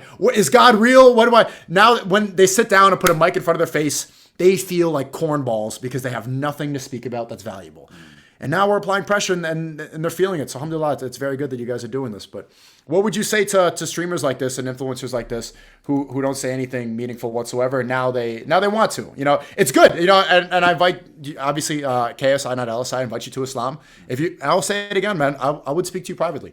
We've had back and forth stuff like this, but when it comes to Islam, I invite everybody, especially these streamers. I know how important it is, and I know that guys like this are looking for some sort of purpose and some sort of meaning in life. And Islam gave me that meaning. I found everything that I needed within Islam in this life. Everything makes sense now. I have a clear objective. And alhamdulillah, I'm very blessed to have found this. And I want other people, even people that I used to consider enemies to stuff, I just want to spread love speech and tell you about how great this is. So if you want to have a conversation, then we can. What would you say to these people that want to transition from being fully entertainment streamers? Because it's kind of a pattern with the phase people gooning and these guys with the drinks. What would you say to that influencer who wants to start spreading something meaningful? I personally think that, certain people, they go through certain phases, Obviously, if you've been on social media your whole life, obviously between the age of like 15 to 21, it's all entertainment, girls, dating, this stuff, you know what I mean? But once you get older, after 25, you start thinking about life a little bit differently. You have certain experiences. You realize the seriousness of life. Maybe you lost a loved one, and you realize that, hey, there's something more to life than I think it is. And maybe, I need to tap into that and share that. And if my brother KSI, if you are watching this and you want to tap into that, bro, there's no better way to do that than look at the message of Islam, bro. If you want a greater purpose, you want to change the world in the most beneficial way possible, there's no better way than to do this, bro. Especially with a platform that you have, bro. If you like millions on earth, imagine the creator of the heavens and the earth, the one that has all the wealth. he'll give you more than you could ever desire, bro. More than you could ever desire, bro. Come on, dog. Come to the truth, bro. And why We're waiting, bro. Did you see? So he said the word "packy" on a podcast, and it was so bad he got canceled so much because when you're an entertainment streamer, they own you. You can't say words. You can't have free speech. If you say a word as simple as "packy," and I'm gonna say it right now, and he's Pakistani right here, nothing's happening. It's just a word. It doesn't mean that you have a malicious intent. They own you, and they own your speech to the point where you need to go to a Muzehid and read a script. I'm sorry for saying "packy." I will never say it again. And then you guys like, no. You get scared of just saying words on a podcast because you just want brand deals nonstop. I would say relinquish that. You have enough money. Like that money, when you die, what are you going to do with it? How much more money do you need? Right? We're to the point where they own you and they control you. You think that you could buy freedom at a certain point? Freedom is not bought. At a certain level, like the multi-millions, 5 million, 30 million, it's all the same. You have that much money and they own your speech. Let go of that. Let go of the brand deals. You know, I just want to make a very simple point. A lot of people mention your name, and I think there's a lot of jealousy behind it. They are jealous they're not able to say that which is on their mind. They are jealous if they speak and say something, it's going to take their whole platform away. This freedom is desirable, you know? To be able to joke, to say whatever you want to say, to do it is desirable. It's a treasure that people don't see, right? Because they don't have it, because they're so restricted, they have to mention your name. Like, we're not talking about them. Mm-hmm. They mention your name. Okay, who is it there is going to talk that can say whatever is on his mind? Oh, SNEAKO is the first name that came to my mind. Let's mention it. So there is tons of jealousy there. They could have more following. You could have more money. But the jealousy is still there because you got something they don't have. I do think that's why. And yeah, because off camera, they're saying as soon as the camera turns off and the microphones go off, they're saying "packy." Yeah, 100%. Let's be real, bro. They're saying every word that they're not allowed to say. As soon as they sigh, they let loose, and they're able to be their actual real selves. It's all fraudulent. And the whole purpose of podcasts and streaming, the reason that this entertainment form blew up was because it was real. And TV was so saturated and fake. We turn on TV, it's like, oh, it's a script, and they have the suit. Hello, everybody. And it felt fake. And then YouTube came out, guys like, I was about to say LSI. KSI came out, and they're talking to the microphone, woo, making jokes and all this stuff. They're being real, and they're connecting with the audience directly. And then you guys, KSI, LSI, you made it corporate. You sold out. The whole reason that this was so cool in the beginning was because you could just turn on a camera like this and be real and be yourself. And then you got so addicted to the money, so addicted to the fame and the brand deals and getting on stage and all this stuff that it's no longer real. And people are searching for it. Trust me, you don't need the platforms. I'm on Rumble and all of you still talk about me. And people still talk about me because when you have free speech, nobody else does. People are yearning for something real. they need to have something real. The truth is always going to be valuable, and people are always going to seek it out. Let it go. Let it go. Okay, Arab I think is ready, and YoungDon's ready, but he, after. Okay, let's call him. One side is happy man, and other side is Let's call him. unhappy man. Look at their face. Warner and see if he picks up. If not, Muslim Laran to speak about, inshallah. Also, what time is Fajr? look like that. It's right now, right? In a bit, yeah. Okay. In a bit, still a bit. I heard the call to prayer around 5 a.m. yesterday. I heard the call to prayer around 5, and really? Yeah, and I heard the church bell go off at the same time. Yo. Hey, Arab, how you doing? Did you get a haircut?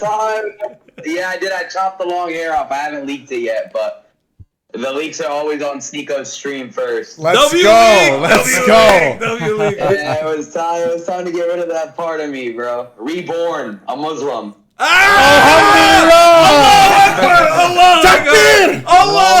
we go. Well, it's good to see you. You look good, man. Wait.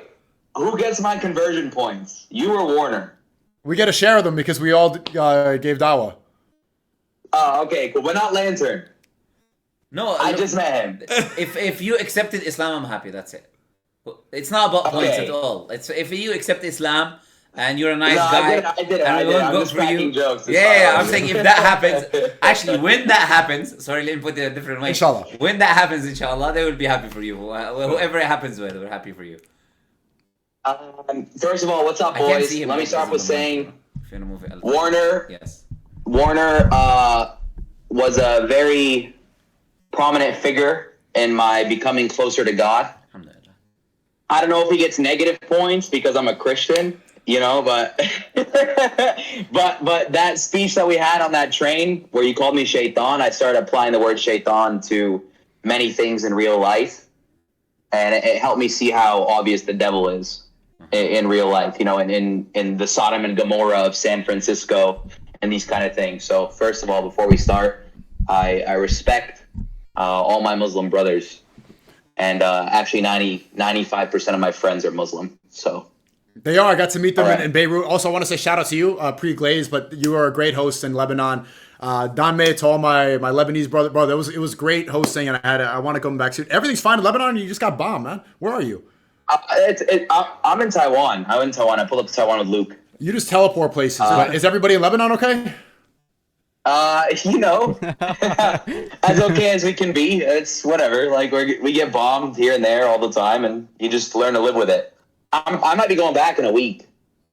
Okay. Like even during the war, it's like whatever. Well, thanks to you for coming too, bro. For coming during a war zone, like that's pretty intense. You know, people are scared of Lebanon, and you pulled up. Yeah, I mean, we went to Dahi, which is like a Shia compound in Beirut, and we went there on stream, and then the backpack cut out, and so we didn't get to go in. And then 5 days later, it gets bombed by Israel. SubhanAllah. So I mean, that's a sign. Bro, that's a sign from Allah. Well, it's getting bombed nonstop right now. That's what gets bombed first because that's where the leaders are. That's where they hide. What leaders? In 2006, Dahi was flattened. Flattened, by the way, like fully flat, like Gaza level flat in 2006, and they rebuilt it. So it'll probably happen again in the next upcoming months. Yeah, you look like your brother. You look like your brother with his haircut. Yeah. Oh, I gotta fix it too. They don't really have the best barbers in Taiwan and Asia because they don't grow beards. They barely have. Their hair is like that one hip hop style. It's whatever. I'll fix it when I get out of here. What's up, boys? But what's up? Yeah, Muslim Lancer wanted to speak to you. I got to say, off camera, he was saying positive things. He thinks you're a nice guy, all this stuff. You've never had an interaction before, right? No, actually. No, we haven't. And also, by the way, Love Speech, when I called SNEAKO a rat, I call my good friends rats. Like, that's my way of talking to them. It's not your influencer ego, like, no friends in the industry bull. I know. I started playing Drake as soon as I saw that. I'm like, another one, bro. Another influencer friend gone. But then I texted you, and then you put it up. Bro, SNEAKO replies under. He goes, "You could have just texted me privately." I'm like, "Wait, you took this serious?" Like, yeah. Well, you know, I'm used to stuff like influencer friends snaking. The only. I'm not really in the influencer space. I don't consider myself in the influencer space. I'm connected because I was in the streaming, but like. I push myself away from that. I'm not a fan of how fake it actually is. Mm-hmm. Like you're one of the few people who I actually go back in and tap in with here and there. But I'm not a fan of it because, like you said, I mean, there's no friends in the industry. Everyone's doing fake. Everyone's acting. That's just how it is in there. Well, great. Now they're calling me Ratco. They're calling me Ratco. Whatever. Which is why I get why you hang out with the Muslims and you've gotten much closer to Islam because there is a brotherhood in there. Yeah. You know. I mean, you're part of the Muslim Brotherhood. Allahu Akbar. And another thing too. That was a joke. Yeah. Yeah. No. U.S. No. Let me go home. Political group. Let me go home. No group. Yeah, and another thing, Arab, like, you know, one thing about brothers, they keep it real with each other. And, you know, I appreciate you allowing me to keep it real with you on that train ride. You know, because a lot of times people, they can't handle that authenticity and just someone just being raw and real with them, you know? And you allowed me to do that, bro. Because I asked you before, like, hey, bro, can I be completely honest with you? Because I don't like being fake. You know what I mean? And you allowed me to say what I need to say, and may Allah bless you for that, bro. Bro, I'm a student of life. So I'm here to learn all opinions. I'm here to hear from all sides. And based off my life, right, our lives are a test where we have to dodge different booby traps. And based off my life, I'll apply it to my life and act in alignment with the 10 Commandments and being the best person I can be, being honest, not being a thief, etc. I'm okay, bro. I'm okay with hearing any opinion, which is one, I guess, how this conversation started for us to be here. Two, do you guys actually think believing Jesus is God is worse than being gay? Like, you know, come on, guys, come on. Like, imagine a dude sticking it. Oh, a lot of it is shaitan regime, bro. I'm not imagining that. It's good. Let's assume I believe my God is the God I believe is wrong. Wouldn't that be out of ignorance? So first thing I want to say, when I saw the tweet that you made at SNEAKO, I straight away knew you were joking. I don't know if people took it seriously. I did. I knew you were joking 100%. But I did like it. The first thing I thought about it is let's have a chat, because you said like 4 times you're trying to have the discussion, religious discussions. You guys, okay, we gotta do this, right? Wait, for context, so we were speaking to a e-girl streamer, Demi, the other day. Yes. She asked me, bullying. I laughed when he said bullying. I know that he's like, bro, to clear the air for the Christian, like, oh, look at you, you're only gonna debate e-girls. First off, LS stream, bro. DM'd me after 3 months. I don't talk to her, and she said, hey, can you educate me on Islam?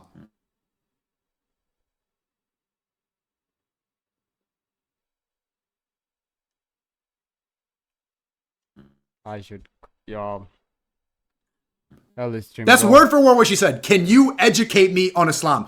Not a debate. She wanted to learn. Obviously, I have students of knowledge around me, like Warner and like Muslim Lantern. Let's talk. Alhamdulillah. yeah. So about the Jesus God, we literally were just Well, explaining bro, to that. educate her. No, go ahead. That's what she asked me to educate her. Yeah, she wants you to educate her for a different purpose. So your role now is, you know, when you got her in a private tutoring session, not in public where she can be ridiculed. A private tutoring session, you know, at your crib. Just make sure if she talks back to you, you backhand her to the face. Hold on, we're lagging. One second. Okay, we're back. We're back. Say that one more. No, I think it lagged out at the perfect time. No, it lagged out at the perfect time. Look, this is a sign from the creator that we don't need to We're being protected from Arab. We're being protected from Arab jokes. That was the best timing for it to lag. Just like in Dahi when the IRL backpack cut out when Arab wanted me to go to the Shia compound that was getting nuked by Israel. Allah is the best of planners. Alhamdulillah. Yes, we were talking about... I'm interested. Yeah, we were talking about the Jesus thing actually in the beginning of the stream. Like we were explaining it, like how it works out, right? That for you to give the rights of the creator that created you, created that man, created everyone around you, is not the same as sinning against another human being. Like they're not equal. You're denying God's rights, and not only denying them, which is bad in itself enough, but you're giving them to something else other than God. So that means you took that step to give gratitude, but you didn't give it to the one who gave you everything. You went and gave it to something else. Any other sin that you would make, whatever that sin is, it's still against another human like you. It's still against another creation like you. So it's not, but I wouldn't make that same statement that was made, because it's not just specifically about Jesus, it's about worshiping anything other than Allah. There are certain people who say they're Muslims and they still pray to dead people and pray to other than God, and they're still committing the same problem, That's right? So it's not about Christianity specifically. Anyone who gives the rights that are due to the Creator to other than the Creator is committing the worst sin they could do, essentially. Yeah. So first of all, if you're doing that sin, I don't think it's committing a sin against another human. Being gay is it's not about doing a sin against someone else. It's a sin against you and your soul.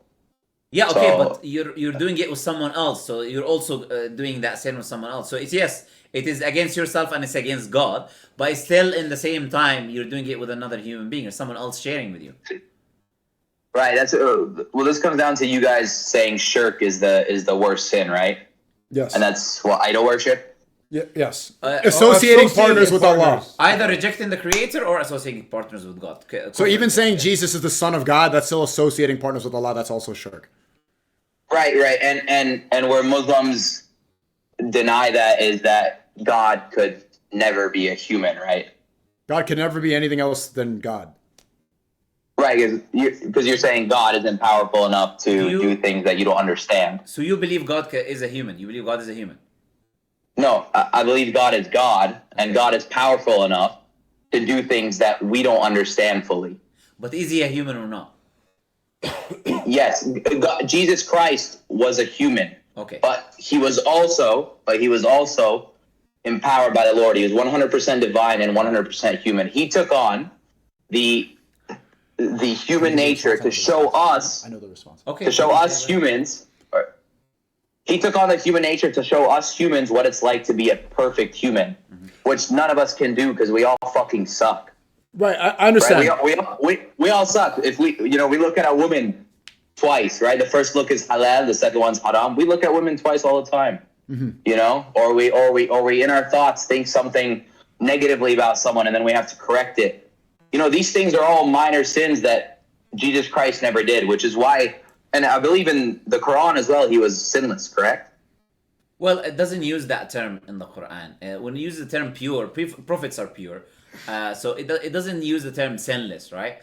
Without a sin or something like that. There's no, that term clearly is not there. It says غُلَامًا زَكِيًّا. Zakiya means pure, and it's used for other than Jesus in the Quran as well, for other prophets.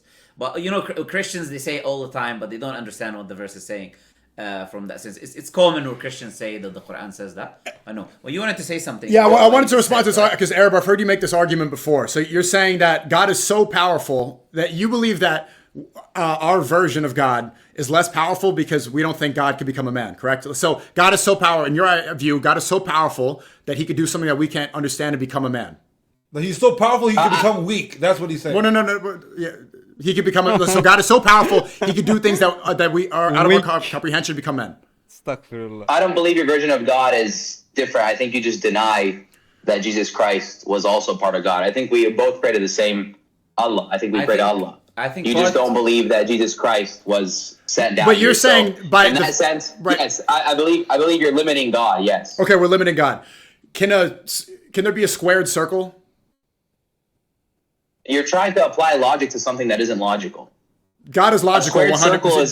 This is where we disagree. God is logical to us. Like we believe our faith comes from logic and reason, right? There's things that have to be understood. And second, I would say if you're saying that God is so powerful he could become a man, right? That is limiting God. You're saying that he's limitless and he could become a man. We're saying that he's so limitless that there's some things that are impossible to happen. It's not that he's limited and he can't do something. It's that God is all powerful, all merciful, and there's some things that are just impossible of happening. That doesn't mean that he's limited. That just means that he's limitless, and so it's impossible for him to be a man that dies. If a man could die, that you're applying limitations on God. In fact, you think that But the man defied death. Actually, he was resurrected. But he died for 3 days. We're saying that God is so limitless, it's impossible for God to die. You're saying he died, but I'm telling you he defied death, and then you're applying a term 3 days, okay, to somebody that defied death. You said he died. I'm telling you he resurrected. But he was dead. He defied death. But you're saying he was did. Dead. So he was dead. He was dead. He was dead on this world, our definition of death. But he never died. Yeah, he died, but he resurrected, bro. So he was dead. So God was dead. But he resurrected. He resurrected. But was God dead? No, God was not dead. Jesus Christ died for our sins. Okay, but he resurrected. Before he resurrected, you're saying can God die? You're saying can God die? I'm not asking that. I'm saying did Jesus die? Yes, Jesus Christ died. Okay, so God died. But you're comparing the divine nature to the human nature. The human nature, yes, Jesus Christ died. Okay. Went up to heaven. Went down to hell, I believe, actually. Okay, let me respond to this. Yeah, go ahead. First, I want to explain one thing to you. What is God? God is the most powerful, omniscient, and omnipotent being. Beautiful. God is everything around us. You know, God Not is everything around us, but what you said first is correct. Yes. Okay. So omniscient, omnipotent, all powerful, all these things, right? So when we use words, these words have definitions. When you say something is God, then it is what you said. That's why I asked you what is God. Is all powerful, all knowing, etc. When I say this is a screen, we don't say this is God because the screen also has definition, right? It's made from metal, iron, etc. These different things. So the minute you say God is no longer possessing the attribute of what we refer to as God, that's no longer God. So if that God, in your belief or any belief, right, becomes anything other than what these attributes are, by definition, that is no longer God. You can still use the term God, but that is misuse of the term because what we call God is the all-powerful, all-knowing entity, etc. The second thing about the death, which is what you're telling SNEAKO about, when Jesus, your God, died, he did not resurrect himself. He was resurrected by the Father. Now, when Lazarus died, he was also resurrected by God. If Jesus is God because he was resurrected by another entity, then Lazarus is also God because he was resurrected by other We did not entities. say we You said we he didn't say conquered Jesus death. is God because he was resurrected by another entity. I was responding to your point about him dying, so he can't be God. No, but you said he You were conquered saying he death, died. right? I was countering your point. His I wasn't point, saying yeah. he's God because he resurrected. Yeah, Lazarus resurrected. I was countering your point to the fact that God died. He can't be God. God can't die. Let me ask you. He resurrected. What you he defied death. You used a very specific term, right? Which is the term that I'm refuting right now. He conquered death, right? I never said conquer death, but yeah. You actually did. Well, I didn't actually. I'll actually bet $1,000 on that. I never used the word conquer. Okay, betting is haram. I'll bet $1,000. Haram, bro. All right, but the thing is, to charity. I'll bet $1,000 to charity that I never used. No, the but word actually, I keep a very good memory of what other people say, and you will see later on when you rewind the video that you have said you conquered death. But do you agree he didn't conquer death? Jesus Christ conquer death. Conquer death. Yes, conquer death. Okay, yes. so there's no point. Okay, so you said it now. So when you say Jesus came back, resurrected, whatever it is, that is not a plus point because it's not him who did it; it's someone else who did it for him. Just like Lazarus is not the one who did it; someone else did it for him. So that's not a plus point. When you say someone resurrected, that is not him doing it. That is someone else resurrecting him. Number one. Number two, you cannot resurrect without dying. And God doesn't die. Do you know what? Do you know who says God doesn't die? Who? The Bible. If God doesn't die. Do you have the Bible? Of course. You can read it. God doesn't die. Our definition of death is not the same. We're on a different timeline. That's the second point. Than the most holy creator, right? Okay, that's the second point of what you said. When you died, you actually die? No, your soul lives on, but you die, yes. Your soul lives on. Definition of death is separation between body and soul. Definition of death is a separation of body and soul. That happened to Jesus according to the Christian belief, so by definition he died. If you say he didn't die because his soul lives on, then there is no human being that dies. And that I never said he didn't die. I did say he died. I said he defied death. Sorry? He defied death. Yeah, I said he died. Again, I said he defied conquered, death. defied death, all of these terms. Again, he didn't do anything. Someone else did it on his behalf. Someone else did it for him. Well, according to your belief. Well, the Father through him. Yeah. Yes, the Father through him. Okay, so it's not him doing it, so we cannot attribute it to him when he's not the one who did it. Okay, so let's bring about a different point. So when you look at the leaders of a religion, right? Okay. When you look at the leaders of a religion, let's say Jesus Christ versus Muhammad. We don't okay. When you look at them. No, go ahead. I wanted to make your point. Yes, go ahead. I mean, you do Nabi Muhammad, and when you say Muhammad, you say, may he rest in peace. You always say that. For all the prophets, peace be upon all of them. All of them. Yeah, but even Jesus can say he's not the leader, but he definitely is the leader. No. I want you to make your point. No problem. Don't worry about. Okay, let me make my point. Yes. Skip the semantics, for example. Yes.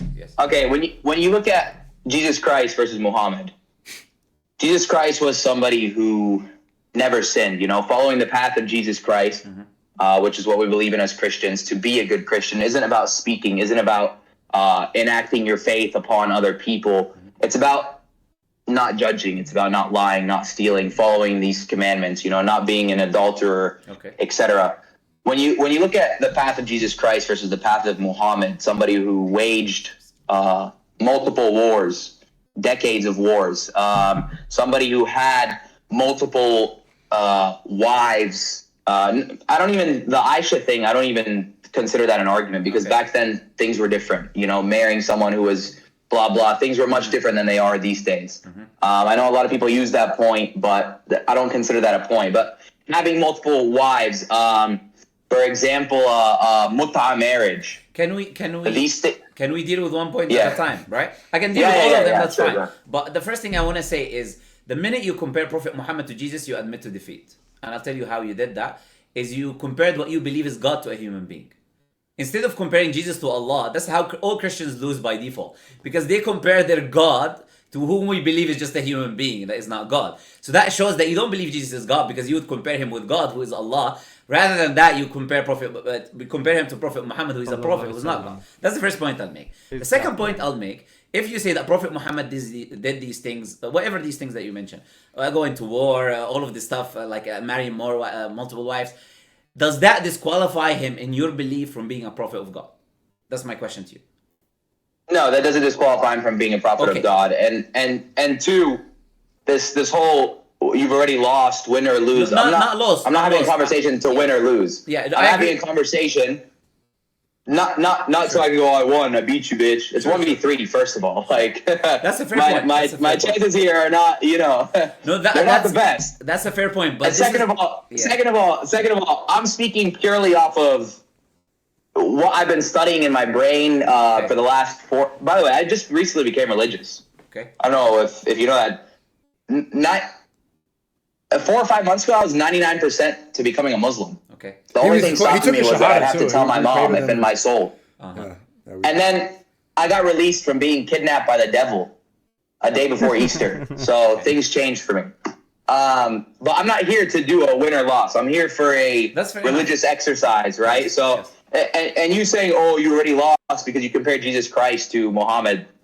Not lost. I'm saying defeated from what sense?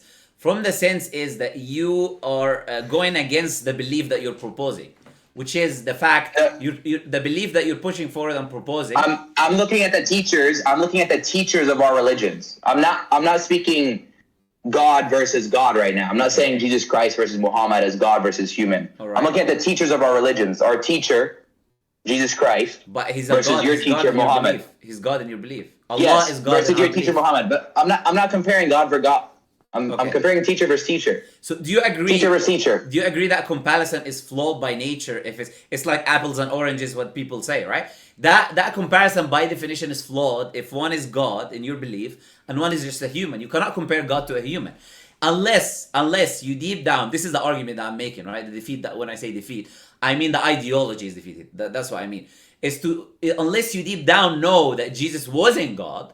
Which then it would make sense to compare him with another prophet. If you want to compare, you compare the same, right? From the same thing. So that is the point that I was making, is when you say, oh, Jesus versus Muhammad, this is an argument that shouldn't be even, peace be upon both of them. The argument shouldn't be even done from a Christian perspective, because Jesus was God, is not just a human, from their belief, right? Now, the things that Prophet Muhammad done, you said something very fair enough, which I agree with. But before you get into that, let me just respond to this point. Of course, go ahead. But yeah, Jesus Christ was a human. Okay. But we're going to disagree on this point, so there's no point of trying to break down my semantics, because you don't believe Jesus Christ was a God. I believe he was both God and human. I know. So we're past that point, because we know we're not going to agree on that. So when I mention something like that and you try to dissect it as, oh, well, you don't believe, because you made a comparison to Muhammad, you don't believe that Jesus Christ was God, you've already lost. Well, we disagree on the definition of Jesus Christ. Yeah. No, so there's no point of even trying to break that down. Just move on to the point of the Muhammad part that you were about to speak about, right? Yeah, you know what I'm saying? Can I pause for a second? Wait, Arab, I want to. You get what I'm saying, right? Because we're not going to agree on that. Arab, let me ask you for a second. YoungDon wants ahead. to. He thinks YoungDon texting me saying it's a 3v1. He would like to join the discussion. Is that okay with you? Sure. I don't know who YoungDon is, but sure. You don't know YoungDon, the Sauce God? No. But he's a Christian, and he's a good friend of mine, and I haven't spoken to him in a long time. Okay, I have to make a new call. Sure, yeah. Okay, I didn't think he was gonna. But when he comes in, let's continue this point, Lantern. Of course, hold that point. And I want to say something is very important. Like that's why I like Arab, is because we have nice discussions. We allow each other to speak. It's all chill. This is how it should be. Yeah, of course. We're not right. So hopefully you keep it. Not getting emotional like that. Yes, absolutely. Chasha Jacosta too. Come on. I know. Okay, YoungDon's joining soon. I haven't spoken to him, and yeah, it's gonna be cool. Lantern, are you? Yeah. Is that your name, or does Lantern mean something? No, Muhammad is my name. Lantern is the channel name. It's a Muslim Lantern. My name is Muhammad. Yeah. Okay, cool. Yeah. It's a cool name. Yeah, I appreciate it. Hey, Warner is my name though. That's my real name. Your name's cool too. Your name's cool too. But like, I'm like when you preach, you be beating the out of people in LA. Don, how are you, bro? You should be called the enforcer, not the warner, bro. Hold up. I need to mute Rumble real quick. My bad. How's it going, Don? Yo, YoungDon, what's up, bro? I'm Arab. I'm your teammate today, apparently. Holy war! Appreciate you trying to defend the faith, bro. And what's up, SNEAKO? And who are your brothers beside you, man? So this is Muhammad Ali. His YouTube channel is The Muslim Lantern. He's a good friend of mine. And I saw, we covered it yesterday. I saw that you agreed with me on the age of marriage. My take on that debate with Moist Critical. Muslim Lantern was like, he thinks I'm giving him too much credit, but he helped coach me before the debate. So like I was running through the simulations with him beforehand. So I do respect his intellect quite a bit. And this is the Warner here. Okay. He's a great Dawah person, obviously very smart too. We traveled quite a bit. He showed me around Mecca, these things. He was a good tour guide and helped me learn Islam. Nice to meet you, my brother. I like your beard, by the way. You know, we're kind of matching. We're on that point still, yeah? We're on what? Keep that point in mind that Lantern was about to talk about. Yeah, hold it. I was just making quick yap. Hold on, let me do. Yeah, bro. You know, I wouldn't exactly say I agree with you when it comes to the age of marriage. I was just saying that from the biological and historical arguments, there can be made to justify why we see certain normative practices in the past. But, you know, those aren't standards that I would apply to today. Right. So I agree that people mature much later today. So like applying that standard, obviously I wouldn't, like most 18-year-olds and maybe 21-year-olds are not like ready for marriage mentally. Like they're not ready to do it. But the only metric of judging adulthood is at puberty. That's like biologically true. And so if you're going to follow some sort of morality, I think the only thing that makes sense would be the Quran or for you guys, the Bible. Yeah. You know, like I said, I think that having the conversation from a biological, scientific point of view is one thing, and then you have the historical point of view, you know, so that we don't condemn all the people of the past who came before us, and because this is a practice we see throughout the entire world, you know, and we see 14 to 16 being a very common age. You know, Catholic tradition teaches us that, and by Catholic, I mean the universal church, the historical position's always been that Mary conceived the Lord between 14 and 16. And so, you know, things were different in the past. Do I believe that we can apply those standards to today? I don't, by and large. You know, maybe there are some cultural contexts that if people want to get into the nitty gritty, get into the nuances of those specific cultures, then maybe an argument can be made there. But, you know, here in the West and in most parts of the world, I would say society and culture has changed so much to the point where the various things that necessitated that kind of an approach to young marriages have changed, you know, too significantly. And to that's directly kind of culture, I think. That's directly proportionate to the amount of sexual perversion we have in the West. So I would say that the age thing isn't really a set age in a place where they don't have the level of sexual perversion that we have in the West. The reason it matters in the West is because if you are under that certain age, it definitely is based off of a perversion, you know, a sort of demonic behavior, rather than back then when they used to get married at 13 to an 18. It was about connecting the families, you know, it was about having a pure woman to create a new bloodline with, that kind of thing. So right, and the ultimate point is that the age of marriage is better than having an age of consent. There shouldn't be the concept of age of consent because it advocates for people to have premarital sex. So that's the overall point. Obviously, people are, you know, the liberals don't understand it, or they don't want to understand it, so they're going to throw accusations. But ultimately, like, that's what prevents girls from getting, you know, mistreated and taken advantage of, because guys just want to have premarital sex with them. But Arab, I didn't want you to forget your point. Let's go back to what we were saying earlier. I want to go back to that point where we were speaking about. Well, hold on. Pause. Arab, how long you been a Christian, bro? I've been a Christian my whole life, but I went about 6 years where I was chasing the fame and the materialistic stuff that I stopped praying as much. You know, I was focused on. I'm sorry. Just for the record, this is sparkling water. I don't want anyone thinking I'm drinking beer or anything like that on stream. But yeah. Well, even if you were, it wouldn't be my position to judge. There's a powerful verse. Yeah, but there's a powerful verse, but I won't pull these up during, our arguments, but there's a powerful verse that stuck with me, and it's, why do you see the speck in your neighbor's eye, but do not notice the log in your own eye? Or how can you say to your neighbor, friend, let me take out the speck in your eye when you yourself do not see the log in your own? A very, very powerful verse that we tend to judge often instead of looking inwards and looking at our own problems. We humans do that a lot. So even if you had a beer, bro, do you, man? It's between you and God.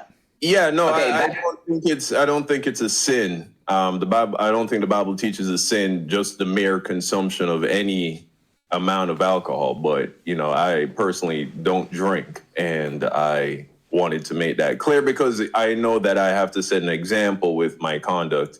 And I'm not saying I would never drink in certain settings, maybe like a family get together. I'm a Christian, not a Muslim. I know Muslims have a very hard stance when it comes to alcohol. But I don't drink recreationally. I don't have any alcohol in my house. I don't, anything like that. If I, I'm at my mother's 60th birthday and someone pours a glass of champagne for me, will I drink it? Yeah, I have no problem with that. But I'm not a drinker. So back to this point of comparing the leaders of the religions. Yeah, I get what YoungDon. You think that this is a 3v1? Arab said that we shouldn't be speaking to.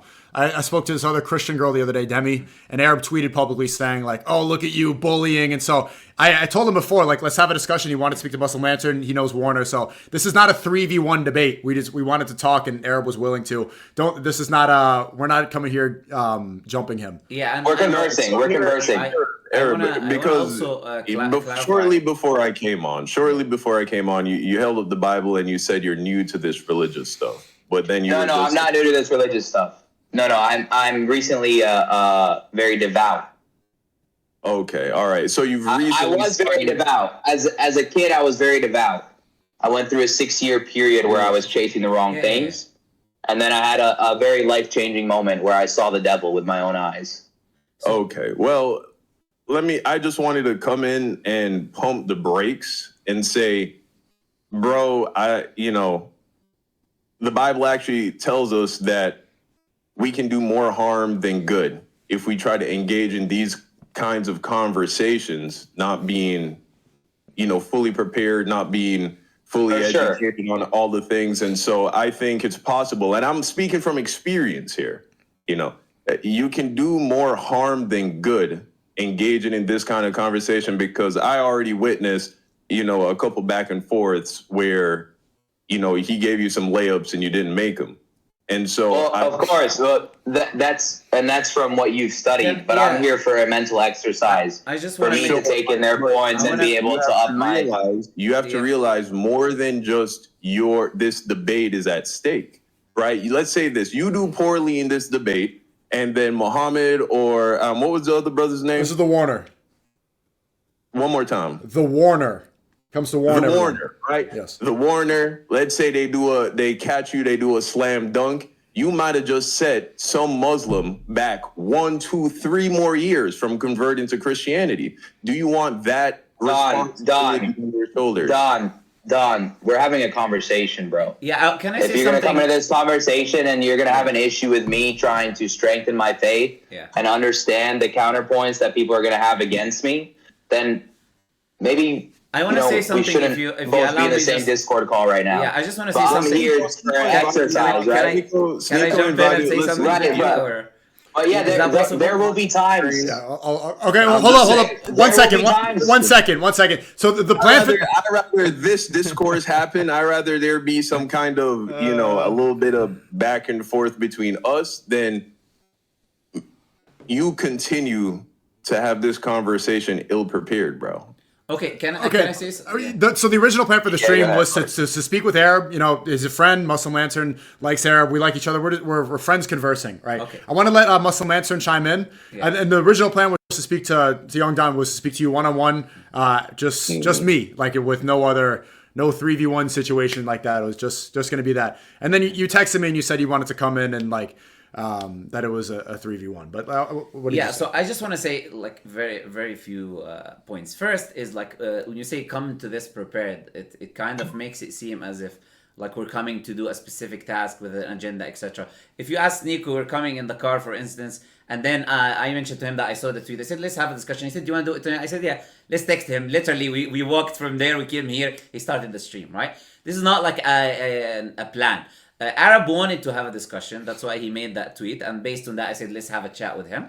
So we're willing to have chats. Second thing, Christians always talk in the chat when we have a discussion with someone that you guys are not bringing someone knowledgeable. When the minute we bring someone, you came in and you said don't talk to them. So we don't know really what to do, right? Do you guys want to have a chat? I'm not the person. If you if you guys SNEAKO, if you actually want to have a productive SNEAKO, if you want to actually have a productive conversation between like your Muslim brethren who seem to be have been in their faith for some time and are knowledgeable, I got guys that have a real productive conversation. We weren't but Don, we weren't coming into this with a debate attitude, right? First, we educated this girl. Demi said, "Can you educate me on Islam?" She's a Christian. She asked me, and so we spoke. And then Arab said, "Why are you bullying her?" So now we're speaking Arab. Arab thought that she was ill-prepared, so we're going to speak to him. And then Don comes in and says Arab's unprepared. And then Don said, "So where are we going to go? Are we going to go to the Pope? Like, how many people do we need to, we could just have a conversation." Like I said, I'm here to have a conversation. Yes. And Arab is Look, you're a man, you're free will, you can do whatever you want. I'm just saying. Thank you.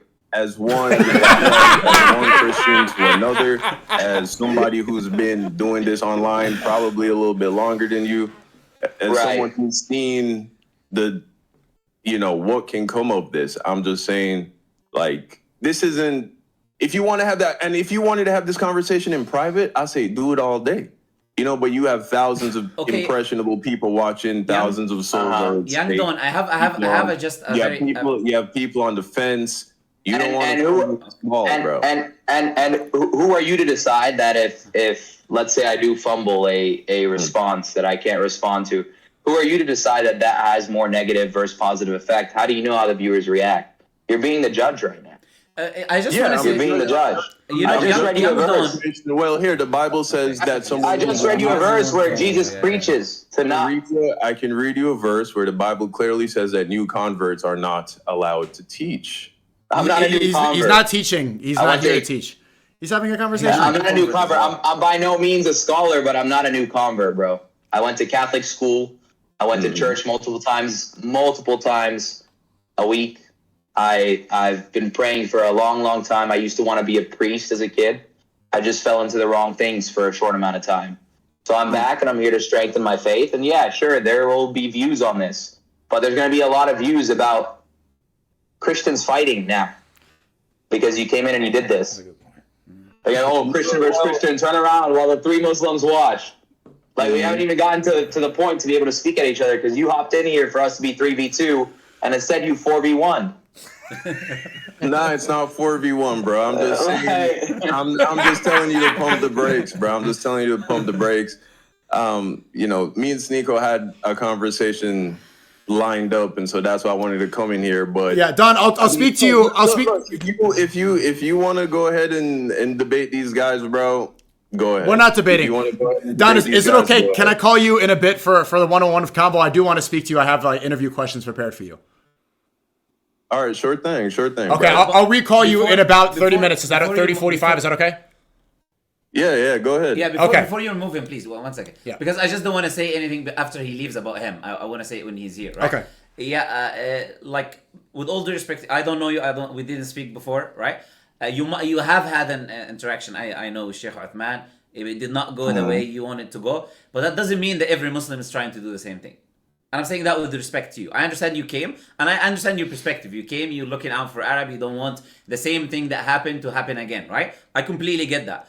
That's not what we're doing here. I'm having a discussion, a very nice discussion with Arab. We're chatting. He's allowing me to speak. I'm allowing him to speak. If you compare the discussion you had with the discussion we're having, you'll see the difference. Just have a look after. It's a discussion where someone speaks about what he believes and I speak about what I believe. And what Arab is saying is literally what every Christian says. Doesn't matter what his level of knowledge. He will also always come with the idea 100% man, 100% God, coming to show the world. You will say the same thing, I believe, right? You wouldn't disagree with me that you will make these same exact points, right? These are not wrong points. And I believe I would disagree. I would disagree with you. I would disagree with you. Okay, so I'm a bit wrong. I think I can prove. I think I can prove that your opinion right here is mistaken by bringing on one of my several friends who specializes in Muslim and Christian debates. But in the beginning of, by the way, of the stream, we already made some kind of call outs, if you whatever term you want to use, to the people that always the Christian community speaks about it, right? So it's not like we are saying let's not talk to the guys that have been talking against Islam, really. I'm not going to say for Christianity, they've been talking about against Islam for years. We can have a discussion with them as well. But right now, Arab made a tweet. I want to have a chat with him. He wants to have a chat with us. We're having a nice time. And that's it. That's what I'm going to say, right? So I appreciate you coming in, and I can see that you're coming out of love. And I'm saying that with respect to you. And you can look at the discussion. It's going to be a chat. And I might make mistakes. I say anyone can make mistakes. We're not perfect. And that's it. We'll have a chat with Arab. And there's no winners or losers. He made that point. We're having a discussion. I told him it's a fair point. It's not about winning or losing. It's about having a discussion engagement. He's thinking about things. He wants to experiment with other people from other faiths. And we'll have a nice chat. That's it.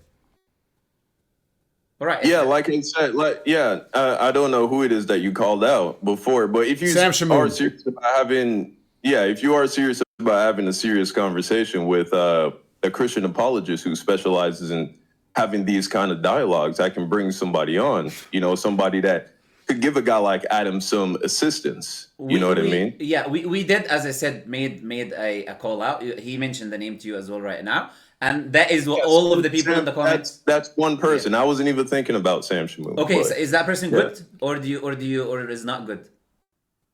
From your perspective. Ooh, Sam Shamoon. Sam Shamoon is an excellent debater. Okay, so that's it. So we made a call out. It's confirmed. We'll have that discussion. We can have that discussion if he agrees. I'm not. I said I wasn't thinking about Sam Shamoon. No, but if it works, it works, right? It doesn't have to be a specific person, right? Sam Shamoon. Look, Sam Shamoon he's his own person. You feel me? And I don't know what he's doing. He could be spending time with his children right now. So just because you call out, you drop Sam Shamoon's name. Well, we'll do it at a certain time. We don't need to do it right now. Today we're speaking to Arab. Another day we'll speak to whoever. Yeah. And then early in the stream, this guy Jay Day wanted to speak, and he was on a public Twitter space. Every time we speak to a Christian, they always bring out someone else. There's always like a new character popping up. Like it's hard to speak to one without going to another person. But we're willing to have the conversations, just one at a time. Yeah, no, certainly. I was just standing on biblical principles. Somebody I respect that. Who has not been appointed to a position of authority really should not be engaging in these kinds of discourses. And so neither are we. We're not positions of authority. That's what you believe. We're not positions of authority either with Islam. No, it's okay. I think that someone can engage in conversation in order to learn. Yeah. No, that's not what this is, bro. You have to understand you're on a public platform in front of thousands of people. If you want to engage in a conversation with somebody, of course I am. I encourage you to do that all day. But look, I didn't come on here. Look, I didn't come on here to war with you. If you feel strongly about this, I was really just coming to show you some bail, maybe transition this conversation to the conversation that I had planned to have with SNEAKO. But look, bro, if you want to keep going 3v1 against these guys, it's not 3v1. It's 4v1 right now. It's 4v1. It's not 4v1. You join in and Lantern hasn't even had a chance to talk. It's been 15 minutes of you going in at me, bro. Here's the difference between these guys and what's happening between me and you right now. As a fellow Christian, I'm just trying to publicly give you, some brotherly feedback as believers in Jesus Christ. These guys are trying to tear down the faith of Christ. These guys are trying to destroy the beliefs of Christians, trying to continue to embolden and strengthen the beliefs of Muslims. Yeah, right here, actually. That's what that was. But I haven't attacked your character. I'm glad you're a Christian. But like I said, bro, if you want to continue this debate, I'll bow out, bro. Don, I'll call you in about 30. I'll call you in about 30, 45, okay? Yeah, go. Okay, go ahead, bro. I'll talk to you in a bit. All right. Okay. Anyways. Okay, before we start, the point.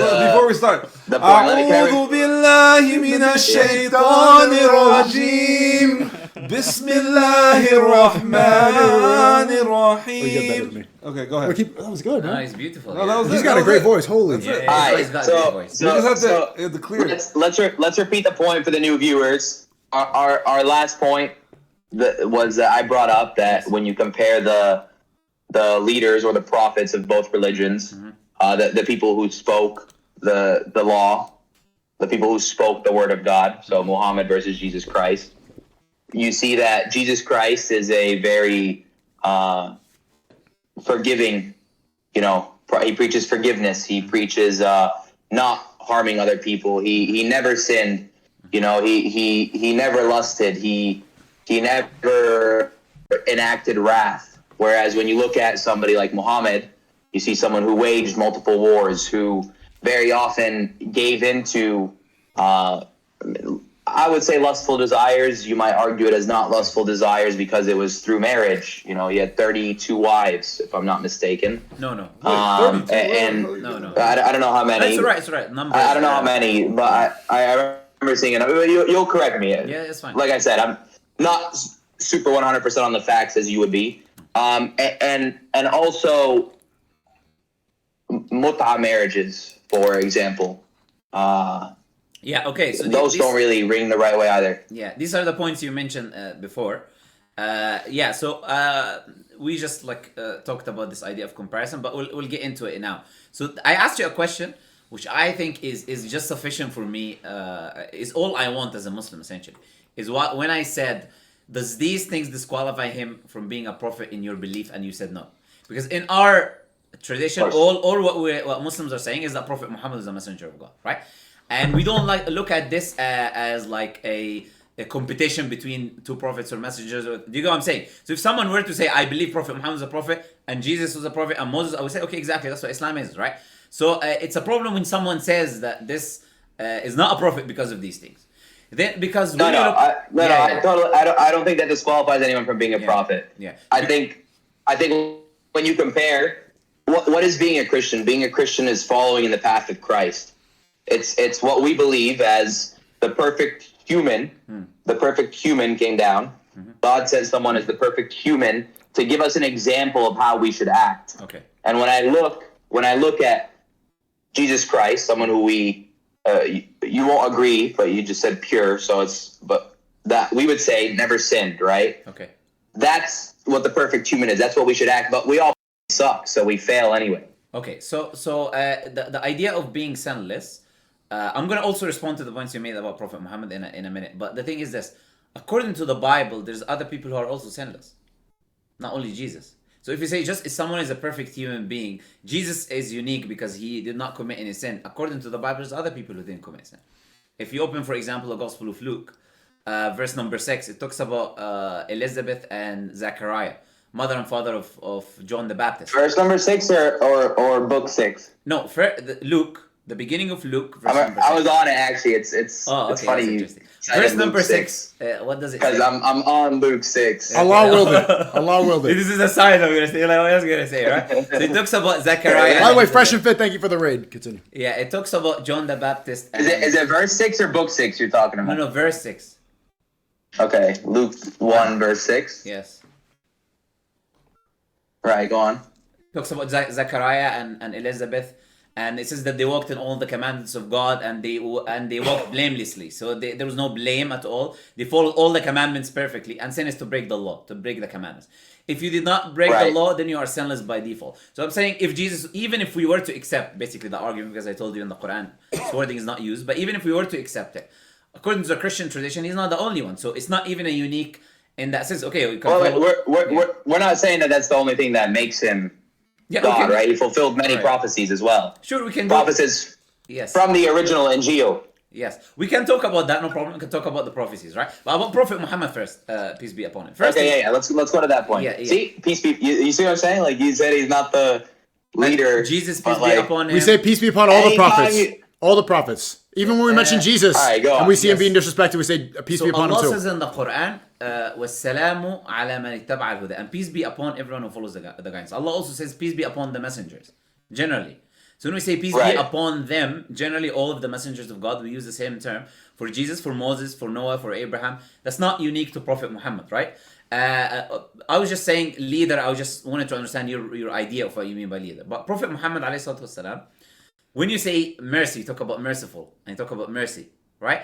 Have you read, like for example, the life of Prophet Muhammad, what he did, what he didn't do, how he lived his life? I'll give you one example, for a very, very simple example.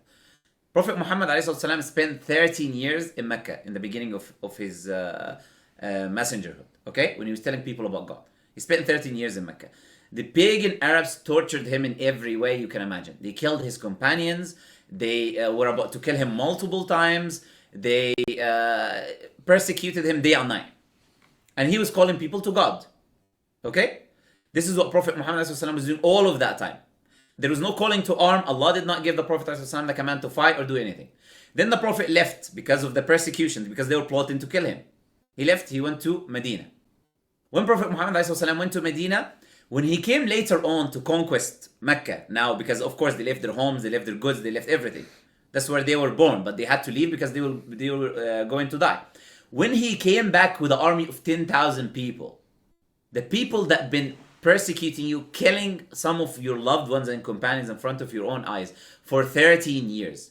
You have them now, you have a 10,000 people army and you have them as prisoners. What are you going to do to them? Not kill them. Okay, alright. Okay, alright.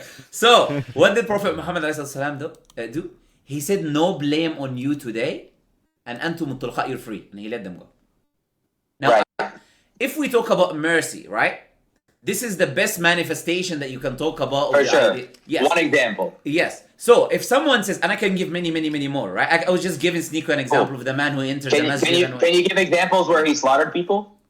Okay, let's talk about it. You can give me an incident, and then I can give you the historical background behind. Sorry. Well, you know the incidents better than me. Like I said, I'm not well versed. I will read the Quran eventually. I'll tell you something. You would know one. So can you give me an incident where he slaughtered people? Because he did, right? That's fine. Prophet Muhammad himself, with his own hands, killed only one person that we have a record of. And that would surprise you. He was the leader, yes. But the people that we have a report of him killing is actually only one person. And that individual said in wars, either I will die today or Muhammad. He said that. So his aim in that war was to find Prophet Muhammad wherever he is. And that's why he was killed by the Prophet. One person. Okay? If we talk about armies, now as I said, we have to look at which battle are you referring to, etc. Prophet Muhammad was not going around killing people, etc. Right? When people say Prophet Muhammad killed, they usually talk about armies or talk about battles or talk about issues like that, right? But he waged those wars, right? Okay.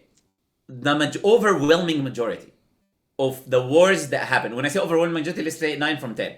From the wars that happened were defensive at the time of the life of the Prophet Muhammad. If you're talking specifically about Prophet Muhammad, it was not offensive. Badr, the first one, Uhud, the second Badr, Al-Ahzab, Khandaq, all of these were defensive wars.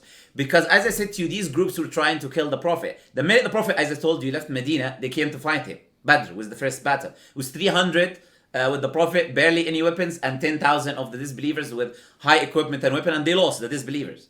But they were trying to kill the Prophet. And then you had Uhud, and then you had all of these battles.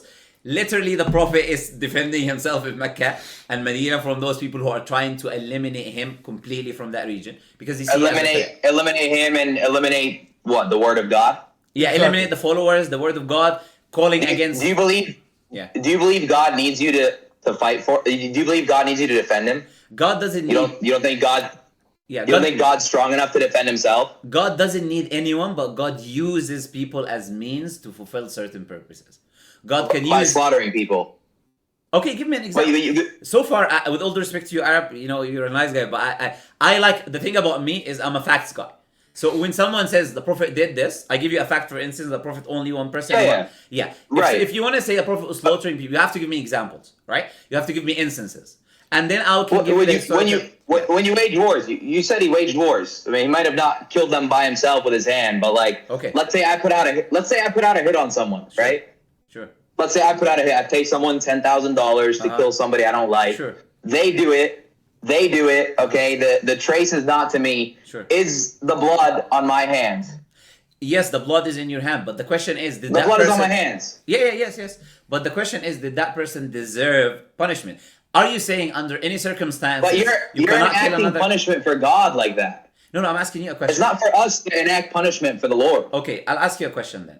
In the Bible, in the Old Testament, when the Creator directly commanded, if you want to open Numbers 31 verse 17, direct command from God, or actually you can open 1 Samuel 15 verse 3. I can give you multiple examples. Direct command from God not only to slaughter human beings by infants and babies and sucklings and sheep and cows. And that's direct command to a human being to do that. So what you're saying is not in line with what the Bible says. Even the New Testament. God was much more wrathful in the Old Testament. Was it a different God? In the New Testament, after he sends his son Jesus Christ to show us what it's like to be a perfect human, he preaches mercy. He preaches turning the other cheek. Okay. He preaches, when they come to kill me, I will let them. I won't fight them. You know, the disciples slice someone's ear off, and he goes, no. Okay. Let them take me. You don't need to fight for me. Sure. You don't need to fight for God. Sure. We preach, we fight spiritually, we say what we do, but to physically hurt people and enact wrath, that's not a work of God, bro. That's the work of the devil. So, hey, Arab, I noticed you said that God created Jesus as an example, right? God to follow, right? Yes, for us to exactly. But it's an example that we cannot follow. To preach the word of God. So he created an example that humans will never be able to follow. That's what you're saying, because he's so perfect that humans can never be like Jesus, according to what you guys believe, right? He sent Jesus to show us, one, to save us for our sins, but to show us what it's like. Okay, so he's the example, but we can't follow that example. Like, are you following me right now? We can do our best to follow in that light, but we will fail because we suck, bro. We're humans. No, I understand. So he's the example. The 7 deadly sins. Yeah, I understand. The devil is much smarter than us, bro. You can't outwit the devil without the power of God. In Islam, in Islam, we don't give power to the devil. We don't believe in that. We say the devil is very weak. We don't say the devil is powerful. We don't do that. Yeah. We don't give power to the devil. So you said that, okay, so Jesus is very powerful, but he's not stronger than God. Yeah, we know that. Okay. So Jesus we example. See the devil all the time. Well, one second, Aaron. So okay, Jesus is the example to follow, but we can't follow him because he's too perfect. Okay. And then the next thing is, do you know what Jesus is going to do when he comes back in the second coming? Yeah. It's in Revelation, Luke, I believe. So what is he going to do, Arab? That's a great point, man. What do you think Jesus is going to do when he comes back, Arab? How you scratch your beard like? Slaughter? Yeah. Oh, slaughter. Yeah, slaughter. Is he going to wage war, Arab? Slaughter, yeah. Oh. Yeah, he will in Revelations. Once Revelations is enacted, when it's the end of the world, he will. Okay. Because then the spiritual battle is done. So by your logic, is that the work of the devil? The spiritual battle is done. No, that's the work of God. You know, the thing is this, like... You're comparing Revelation. You're comparing the end of the world to now. It's the same way when you compare the Old Testament to after the coming of Christ. Yeah, it's not the same. With all due respect, the world is over. Yeah, with all due respect, Arab, I see something that Christians do all the time, and it's not consistent, which is the point that I was about to make, which is Christians pick and choose when Jesus is God, when Jesus is not God. I'll tell you what I mean by that. You believe. How did I pick and choose when? I'll tell you, and then you tell me if I'm wrong. You believe in the Trinity, correct? I believe that. You believe yes. that? Yeah, okay. Yes. Since you believe in the Trinity, when you say God of the Old Testament, when I give you an example of the Old Testament, was that God of the Trinity includes? Does it same include, God? Yeah. Does it include Jesus?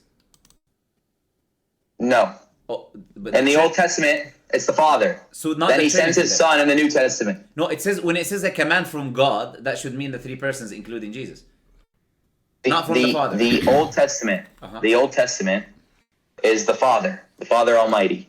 So when he sends his Son He sends his son, and he works through him. Okay, so he works through him. He has the divine nature. But Arab, you're missing something there. When it says God, there's a difference when it says the Father, because there are instances when it mentions Father in the Old Testament, directly the personhood. But whenever it uses the term God, in your belief, that includes the three persons. Also, the Father and Son and the Holy Spirit are one. So when it says God commanded something, that includes Jesus. So this is why I say that Christians say Jesus is God when they like. From the sense is that this was a command from Jesus, when the instances I mentioned, 1 Samuel 15:3 and number 17, that Jesus commanded the slaughter of human beings. Now you can say what you said, God changed. But then I'll say to you, God doesn't have change of personalities. The Bible says God is not subject to change. That's a literal verse in the Bible, by the way. So God does not one time, he wants to kill babies and children and infants and sucklings, and the next day he becomes something else. And that's why the point that Warner mentioned about the New Testament is coming back to the same story. Now, when you see Jesus, I'll respond to the story you mentioned as well, about when the ear was cut and he said to his disciple, whatever it is, Jesus was in a position of weakness. Prophet Muhammad, you cannot compare the life of Prophet Muhammad 23 years to 3 years of the life of Jesus. Prophet Muhammad, when he was in a position in the beginning of calling people to Islam, they were weak. So even if they were fighting, they will die. Allah did not give them a command to fight. Right? So when you talk about Jesus, for instance, he said, give to Caesar that which is due to Caesar. He was under subordination to the empire, the Roman Empire at the time, or the emperor at the time. He was under subordination. So he said to his followers to follow. He knows the outcome also of rebelling, because if he causes rebellion, there will be war, they will kill them. Like, okay, let's go against the army and kill them and find them back. So it's not an argument to say when you are in a position of weakness. Do you know why I give you an example of Prophet Muhammad? Because the Prophet Muhammad was in a position of power, not weakness. He had 10,000 people with him. That's mercy. You are in a position of power. You can slaughter and take revenge from the people who persecuted you for 13 years, but you choose to let them go free. Slaughter your dog. Right? So I'm saying there is a difference. So instead of saying that Jesus was merciful, you're saying he was too weak, so he didn't fight. No, I'm saying that was the wisdom. Is that if he did that, then the empire will say that's a threat, who's trying to be a political army against us, and therefore they will be fighting and killing, right? So I've not used the word too weak. I'm not trying to be offensive here, right? But I'm making a point. You're saying right? Jesus didn't fight. Yes. Your argument was that Jesus didn't fight. Yeah, in our belief, Jesus is not God. You would believe he was powerful. We believe he was a human being. Yeah. But you're saying Jesus didn't fight at that point because he would have died if he fought. From our belief as a human being, yes. There's many prophets of God who died, who were killed. He was going to be crucified. That was the fulfillment of the prophecy. Yeah, they were there to take him to die. Yeah. So the reason he didn't fight is because he would have died. But that's a different point that we don't believe as well, right? And we can come to that. Did Jesus want to die? Jesus wanted to die. He didn't want to die, but he came down to die for our sins. He was sent by the Father. So God didn't want to die, but someone forced him to die. I mean, if you want to label it like that, you want to turn it into binary black and white. Yeah. Okay. Yeah. His mission was to come down and die for us. Yes. Okay. So this is the thing. We as Muslims don't believe anyone can force God to do anything. We believe the Creator does what He wills and what He wishes. There's no entity, there's nothing in existence that can make God do something. Not forced. Yeah. Not forced. Yeah. Not wanting to do something. Yeah. Not wanting to do something and still doing it doesn't mean you're forced to do it. I don't want to go to the gym. I'll change what I said. I don't want to go to the gym. I don't enjoy going to the gym. I still do it. I'll change what I said. In our belief as Muslims, God does not do anything He doesn't want to do. He does everything He wants to do, and there's nothing He doesn't want to do that He does, because the Creator is all powerful, so He does what He wishes and what He wills. So in our belief, there's a difference between this idea, right? Jesus did not want to die. Not only that, if you believe in your, as you said, of course, that He's sinless or pure or whatever term you want to use, then it is not just by default to punish Him for the sins that you do and I do and people do. He did not commit them, He did not do them, and He did not want to die. Therefore, He should not be punished for something He did not do Himself. And that's very basic, thing in law, obviously. Yeah. So let's have a little mental exercise here on the God doesn't do anything He doesn't want to do. Okay. And this is not based off of scripture or anything. This is just based off of me logically breaking it down. Sure. When God punishes someone to eternal hellfire, right? Do you believe God is excited to do that, or does He feel bad that one of His creations has chosen to follow Satan instead? I believe God does that because God knows that this person deserves it. that person might deserve eternal hellfire. Yeah. But is it that he deserves eternal hellfire? Or is it that he doesn't deserve the kingdom? No, he deserves the eternal hellfire. It's not just if he doesn't deserve it. It's not just if he doesn't deserve it. Yeah, because Arab, you have to understand in Islam what we believe that any time a believer does something good, immediately they're rewarded for their good, and the reward is multiplied by 10. Anytime they do something bad, it's not immediately recorded till later on, hoping that that individual will ask for forgiveness. I understand Arab's question though. He's asking like, can God reluctantly do something? Like, how emotional is God? Exactly. God is not a human. He's not like okay, this is very difficult for me to do, but I'm going to do it. The Creator is the all-wise, all-knowing, all-powerful.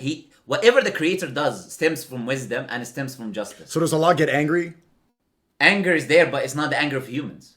Allah says in the Quran, "Laysa kamithlihi shay." There is nothing like unto Allah. So the anger of boiling blood that we have as humans, that's not the anger of the Creator, right? So whenever we use a description of Allah's attributes, that is not like the attributes that humans possess. It is unlike it in every way possible. That's our belief as Muslims. That's why we say God is not a man. But not only that, the Bible says God is not a man. Even though Arab agreed and he said Jesus was a man, the Bible literally word for word says God is not a man.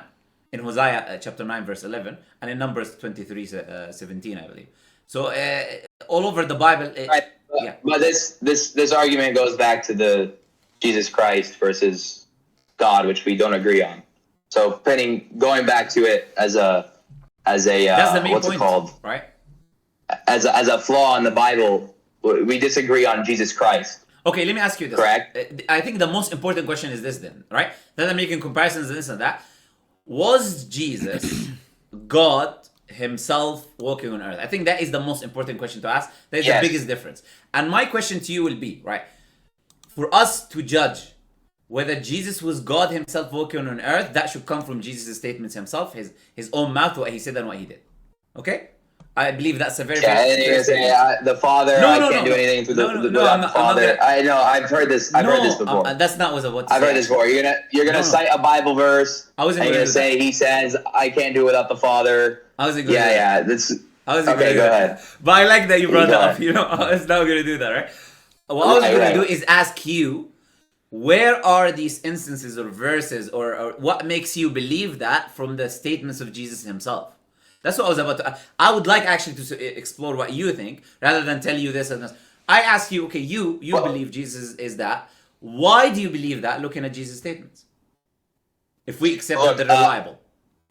Look, if we're going through Jesus' exact statements, I can't cite them like you can, right? I don't have these memorized. Yeah. I'm just reading the Bible every day. I wake up, I read, I'm studying it. So I'm not going to be able to one-to-one conversation with you on Jesus' exact statements. Okay. You'll smoke me. It'll get into debate territory. Okay. Let's go back to a point that Warner brought up about the 10x. Warner, can you repeat the 10x thing that you said?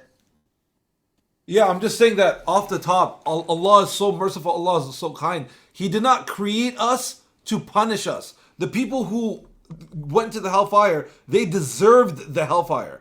I'm just saying off top, Allah, he created a system that benefits the believers, and obviously the disbelievers, they will be punished for being arrogant towards the truth.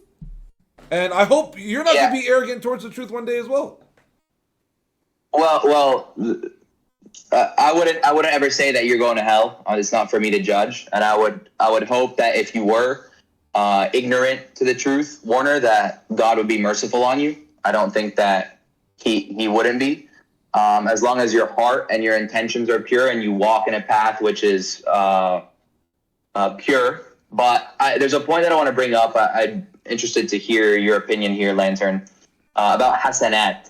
Okay. And then two, you never answered about the muta marriage. Oh yeah, I'll come to that. I mentioned muta marriage. I can't answer everything at the same time. You just give me one point. No, you're right. It was. But let's go back to muta marriage, and then we'll talk about hasanat, and then we can call it off. Okay. And you guys can bring in YoungDon. Okay. Muta marriage is prohibited in Islam.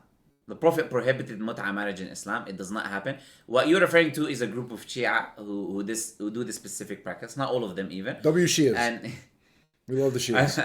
And this is a very minute group of Muslims. Less than 10% of Muslims is a minority. And that is something that they do. But it's not Islamic, right? If you look at the statements of the Prophet forbade it. explicitly. We got multiple reports from the Prophet saying that. So that is not like an argument against. That's why even I don't think it's even a big point, right, against Islam. That's why even it's very easy to respond to. So that was the first thing about mut'a marriage, right? Second thing is you said you wanted to hear my thoughts about something. What was it? About hasanat. Why is it about yeah. getting points for converting people. Sure. So this is I talked to SNEAKO about this before privately, I believe. We don't look at the good deeds that we do and we have a notebook or something and we 10 today, 11, 12, 20. I'll tell you the simple reason why, even if we wanted to do that, we would not be able to. The simple reason is there's a lot of sins that we commit that we are unaware of. We don't notice them. So we're not going to be able to count. There's some good deeds that we do that even we're also unaware of. That happens due to impacts that we do that reaches other people we have no clue about. So we cannot even calculate if we wanted. Second thing is the Quran and Islam doesn't tell you this action 10 points, this action 100 points. It doesn't happen. Allah says He will reward. Of course. Yeah, Allah says He will reward this. He will reward that. He doesn't tell you what the reward is. Allah says He will punish this. Doesn't tell you this is minus this point. So no Muslim looks at this as like, you know what, I'm calculating this point. Actually, a lot of them do actually. Then they're wrong but I'm saying they don't look at it 1 + 1. I have 100 today. That's what I mean. None of them would do that. Like we have 1,000, 1 billion now because they don't have numbers to calculate. But they do. It's the same as before Ramadan. If you start fasting 40 days, if you don't commit big sins before Ramadan, you get double hasanat. No, that's not true, by the way. But I get what you're saying. Maybe not double, but you get what I'm saying. You get that's why I get what you're saying. gifts. What you're saying is fair. There are Muslims who look at it more like back and forth transactional in a way. But that's not the majority. I'll argue that's not the majority. Number one. Number two, even if it was, I don't argue for what Muslims do that is wrong. I argue for Islam. So Islam as an ideology is perfect. If we were to find some Muslims applying it incorrectly, they're not the example. And I'll tell you why that's not Islam clearly and explicitly. Prophet Muhammad himself was asked, does any of us will enter his Jannah, paradise, with his deeds? The Prophet said no. They said to him, even you, O Prophet of Allah. He said, even me. So it's not about the deeds. He said, except if Allah showers me with His mercy or encompasses me with His mercy. That's how we enter paradise. But a condition to attain that mercy is to do as good as you can. As much as good as you can. That's how you attain the mercy of Allah. But it is not the reason you enter paradise. It is the mercy of God. Because the minute you're born, you're already indebted to God. You're breathing. You have a provision given to you. All of that. You're already indebted. You cannot pay that back. But your deeds, they can buy you a higher level in Jannah. Again, it's not buy and sell, right? They can get you a higher level in Jannah. They can earn you. Yes, because God is just. And if someone, avoided his desires and did as best as he can in comparison to someone else who followed those desires more, they cannot be on the same level because that's not just. Justice is to reward the person based on the actions that they done. If you done more, if you did, just like we do even as human beings, even though we're not that just, but we still have a concept of justice. If someone does more work, you give them more money, right? A reward is not equal. It's not just if you give one who did more and one who did less the same. Yeah, but that concept doesn't stick well with me. Actually, that's one of the concepts that scared me away from Islam. That's the number one point of contention he has. He doesn't like that concept. You know, it's very interesting. Christians, I want to know, like Arab, why do you ask about the hasanat? Like, what is it that bothers you? Because I know it's a lot of Christians. Like, do you feel like you're not good enough? Like you're not going to do good? Or like, what is it? Like, what is it that bothers you?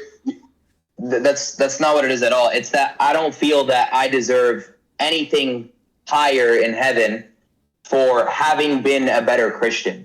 I believe that everyone is on the same playing field, and as long as you're enlightened by the truth, you deserve it. So, for example, Warner, you have a big social media following. You've probably converted so many people. So many people in your life. In the past 2 years, over 3,000 Christians have accepted Islam. Alhamdulillah. There you go. You've converted so many people, right? You get rewards for that, for being a good Muslim, for you get rewards in heaven, right?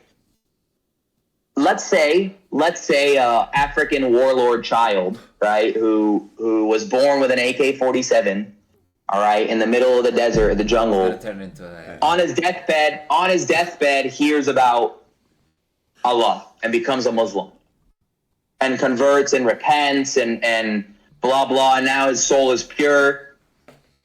he gets a lower level in heaven. So it's actually also you get rewards for converting people, which is a network marketing scheme. Okay, what you said by the way, I don't get rewards by the way. I'm having a conversation so that I can find the truth, right? I'm having a conversation so that I can understand better, hopefully to bring people to the light. But I don't get rewards, right? I'm not doing any of it because I'm okay, just before SNEAKO says I get a bigger villa in Jeddah. Just before SNEAKO says the points that he wants to make, to respond to what you said, that's not how Islam looks at it. No. Someone lived his life and he accepted Islam. Allah gives rewards based on His mercy and bounty and knowing your condition. You could give £1 in charity and I can give £1 in charity and Allah can give you 1,000,000 hasana and give me 1 or 10. It depends. Allah knows your situation. It knows your intention when you're doing it. That person that just accepted Islam, it's not, he has less points. That person who was before has more. That's what I'm telling you. That is not how Islam looks at it. That's not how the Creator looks at it. Allah says in the Quran. Then how do I get to the 7th level? How do I get to the 7th level then? You tell me that I'm going to get the 7th level of heaven? It's not 7th. It's the top. Why did he get the first? He hasn't done his whole life. He killed people. No, he did turn away from the most evil thing that he would. Imagine this. If there was no door of mercy, that individual would have continued and done worse, way worse. And when someone lives a very difficult life, it is super difficult for them to turn away from it.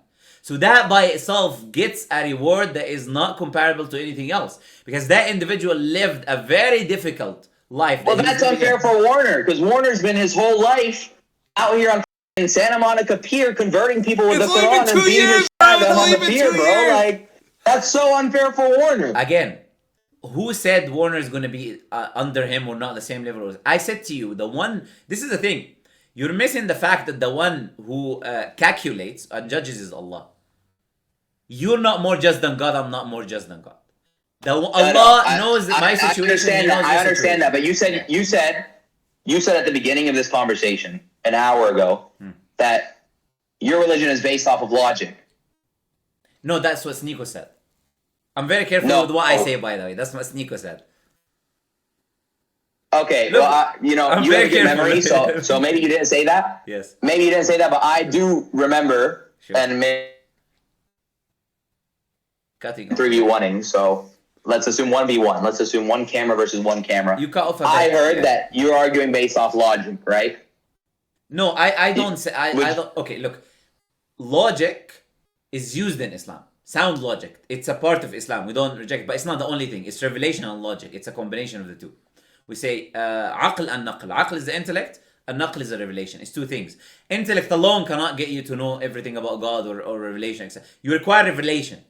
So it can tell you the details of life, right? So it's a combination between the two. So I don't start with a position only that. But we say rationality is also a part of Islam. It's a very important part of Islam. But when you say rationality, I say sound intellect. Your intellect, for instance, or my intellect is not the criteria. What you think is rational is not the criteria for all humanity.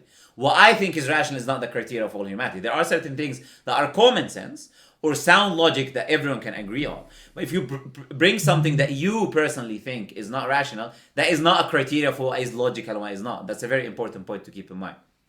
Oh, great. So on that same point, God can create a human form that we wouldn't understand.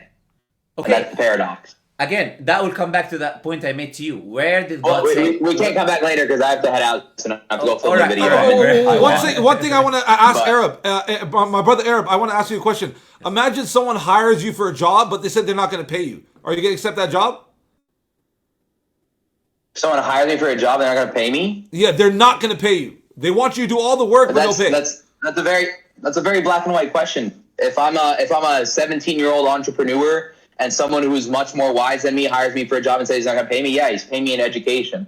Just like you might not get paid directly in blah blah. No, you're never going to get on that argument. If I'm getting paid in winning the spiritual battle and being in heaven, yeah, for sure I would.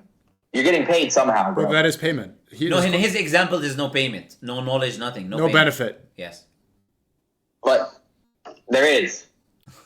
No, I'm telling you, there is not. It's a hypothetical. There's no benefit. Are you going to accept the job? What's your hypothetical? Like, give a better hypothetical. Would you take a job where I just let me explain. Would you take a job where you don't benefit at all? No, I wouldn't take a job where I don't benefit at all. Halas. And then the second, I wanted to ask you this. Funny. You said But that doesn't. Okay. That doesn't bring any. That doesn't change anything. Well, that's the I reason don't understand the argument we there. do good things. It's an example. he's We giving, do good things because there's rewards in heaven, inshallah. And you said earlier that you. I do good things. I do good things for the benefit of my soul, not as a reward in heaven, because I feel good. Oh, but are you Right? getting, I are you feel getting the better. reward in I heaven? feel better. I feel better spending $500 on homeless people than I do spending $500 on a But that's a on a selfish Gucci thing. bag. That's selfish. selfish. You know what I mean? If you were going That's to a follow selfish that thing. logic, and you were just going to do things to feel good in this life, then That's why a not? selfish thing. Why not go to Same the thing. strip club? Why not get high? Why not get drunk? If you're just going to do things to make you feel You're good just- now, you're- there's a million things you could be Go doing. to the point you're going to say, because what you're saying now is not making sense. Go to the point that you were going to say so we can close this off. Okay, you said. I know you And have to first leave. of all, it was a pleasure speaking. Absolutely, by the way. 100%. It was. I like the conversation. That's hopefully- the conversations we need to have more of. Hopefully I didn't get sent to hell by YoungDon. Hey, he's probably pissed right now, bro. Yeah, What LS stream, bro? Why it's happening? Oh, what's happening, bro? he seems. Well, it's okay. I'll speak to him. I did hold him longer Hey, than I said he sorry, would. we cut off. We cut off. Sorry. I just last question. So why do good things to make yourself feel good? Bro, like let's not act like treating people well and you know doing good things and being righteous doesn't bring you more peace than treating people like shit. Okay. Come on, SNEAKO. Arab. You're always angry. You're always arguing with people. Like, Arab. doesn't that sometimes at one point in your life you're gonna get to a point, SNEAKO, where you're gonna realize all this peace and all the money you've made is much better when you can enjoy your gifts, but when you give it back to people, when you earn a smile from someone, when you give back to charity. I mean, you already do it. It's part of your religion. 10% to charity. Like you already do that. You know the feeling it gives you. You're not doing it because it's healthy for your soul, bro. It's healthy for your soul. Yeah, it's not that I'm doing it for rewards in heaven. Then you're doing it for something. You're doing for something even worse than what I said, which is that it makes you feel good and pure. You're doing it so that you're only doing it so that you can get a better villa on the 7th layer of heaven, of Jannah. Like, not a villa, literally, but the point is. Yeah, it cut off, I think, for a bit, but you were saying... Yeah, we're back now. Yeah, so the thing is this, like, you agreed with SNEAKO that doing it, yes, you have this good feeling and you like that good feeling and all of that. Thing is, this is very simple. Of course. Yeah, so I'm going to make a very simple point. Your argument against the fact that people do things to get to paradise is because it's a selfish reason. That's the argument. Doing it to feel good is also a selfish reason. So whatever reason you're gonna choose to do, in the end is gonna end up being something selfish. You're never gonna be the perfect being that do good just because you love the creator and you have nothing ever in your mind while you're doing it. So that is a hypothetical that does not happen in reality. So if there is any selfishness in it, then whether that selfishness is to get paradise and rewarded, that you deserve because of what you did in a way, or the mercy of God as well, or that you want to feel good, there's no really difference between the two. And yeah, that's all I'm going to say, right? But it was, as you said, it was a pleasure. Thanks for coming on, bro. Well, I like the haircut. It was a pleasure. Oh, Alice stream, bro. What's happening?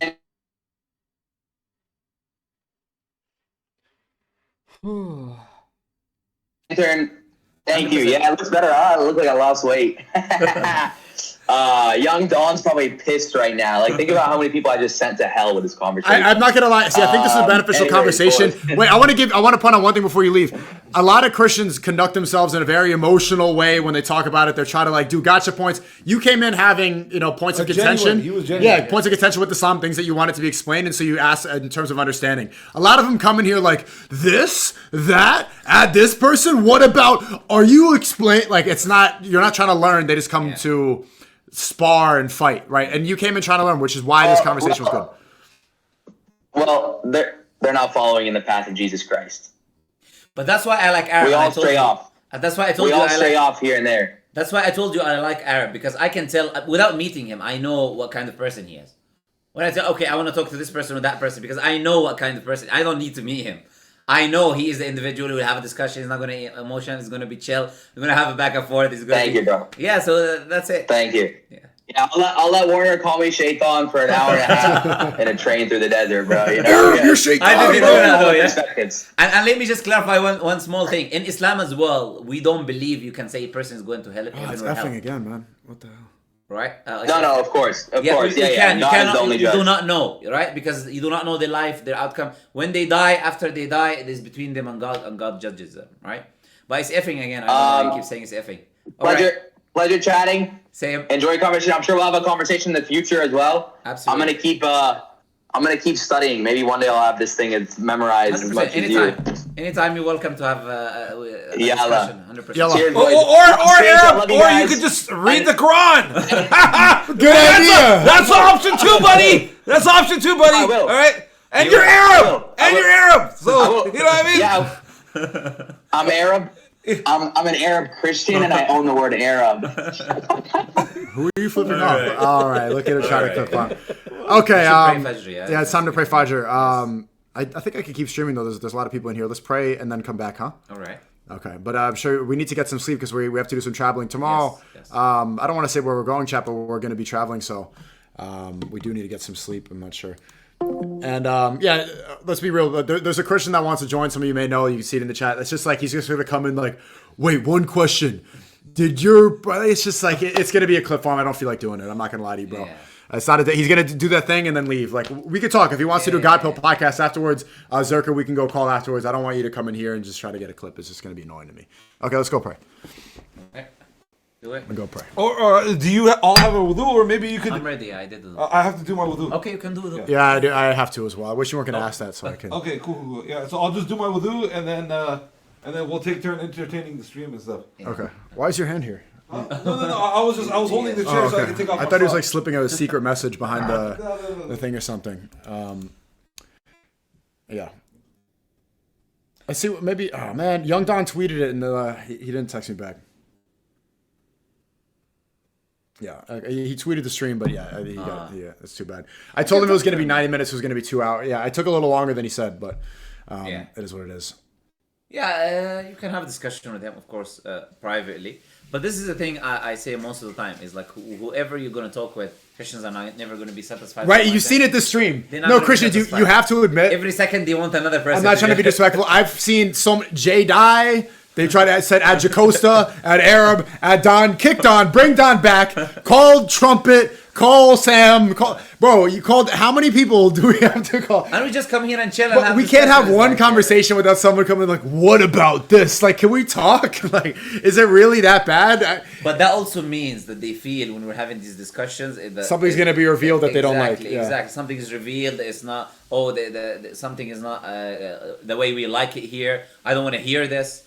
And yeah, like someone will come in, okay, don't have a discussion, don't talk.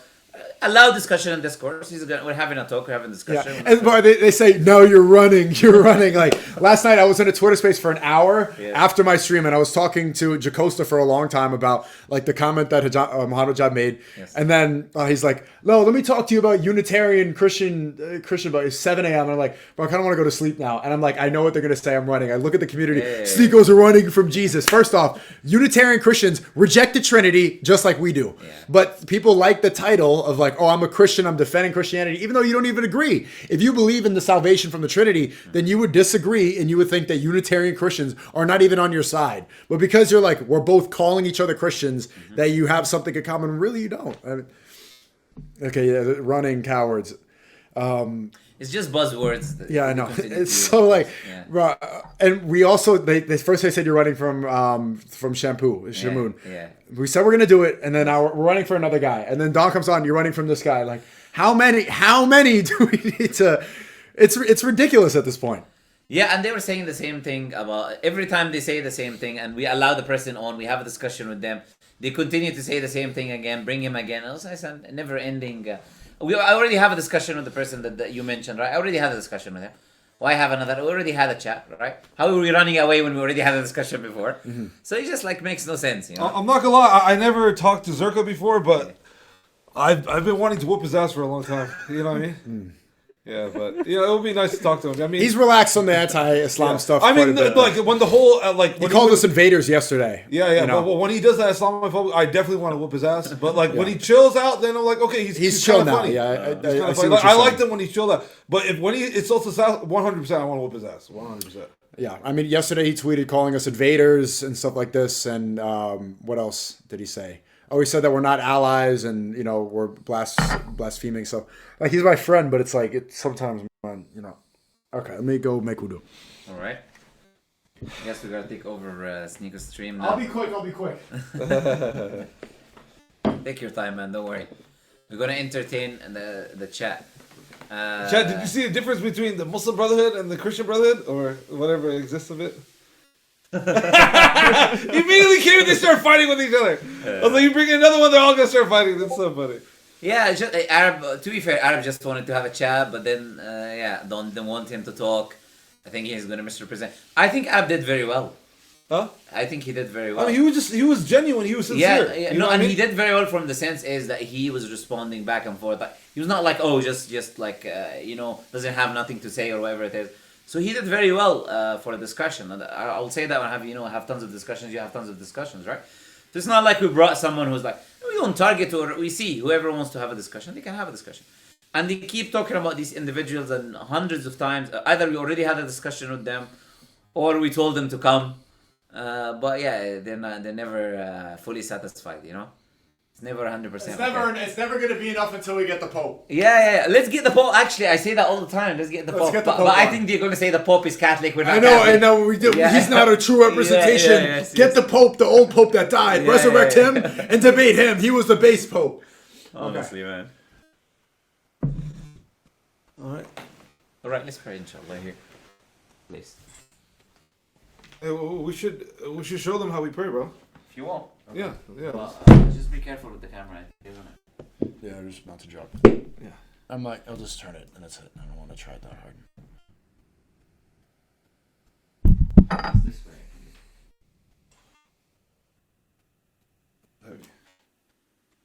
It's fine.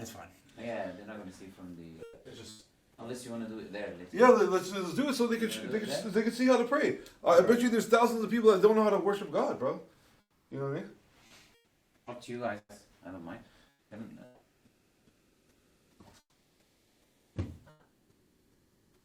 Okay.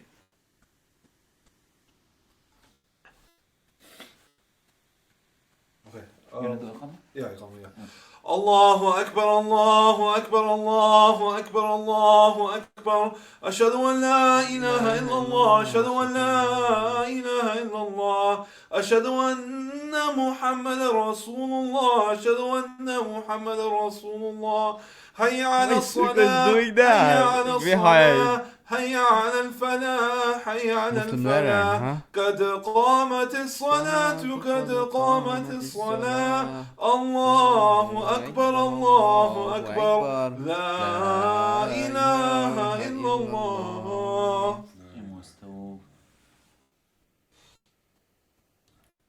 الله أكبر.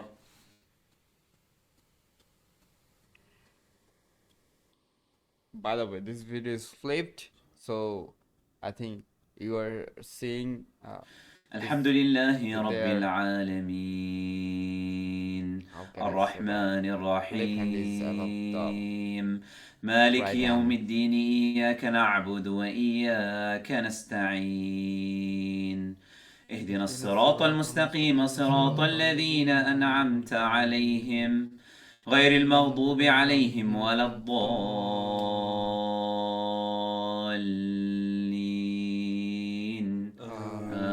آمين.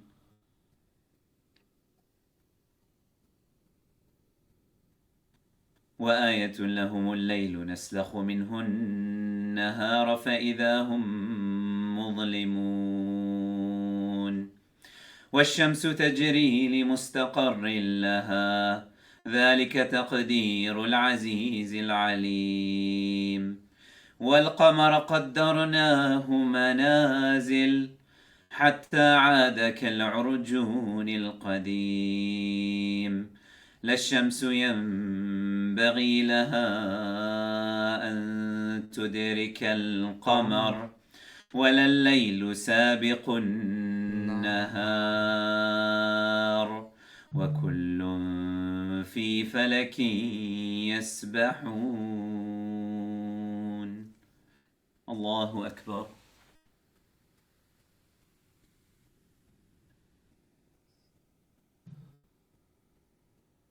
Warner is a big guy, bro. سمع الله لمن حمده. ربنا لك الحمد حمدا الله أكبر. Hey, no, you're not praying, but yeah, it has a great meaning, bro. الله أكبر. Look at this, bro. Look at this. Look at this. How beautiful is it, bro?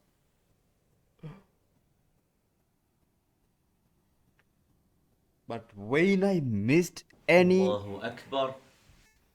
waqt, I feel الحمد very لله bad. رب العالمين الرحمن الرحيم مالك يوم الدين إياك نعبد وإياك نستعين اهدنا الصراط المستقيم صراط الذين أنعمت عليهم غير المغضوب عليهم ولا الضالين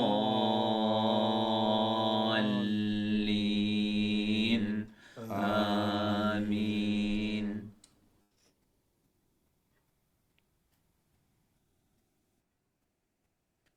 والعاديات ضبحا فالموريات قدحا فالمغيرات صبحا فأثرن به نقعا فوسطن به جمعا إن الإنسان لربه لكنود وإنه على ذلك لشهيد وإنه لحب الخير لشديد أفلا يعلم إذا بعثر ما في القبور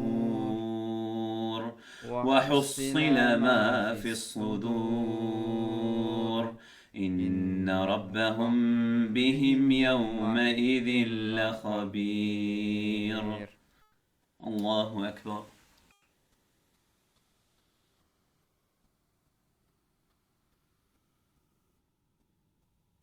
سمع الله لمن حمده. He listen everything, bro. الله أكبر. Look at this. Bro, how is it, bro? It's too beautiful. الله It's أكبر. too beautiful. الله أكبر. Allah is greatest, bro. Allah is the greatest. Allah is the greatest. الله أكبر. I didn't know of the Christian that much, but these types of live stream make me educate about Christianity, how their religion is. May Allah guide them. May Allah guide them. May Allah guide us also.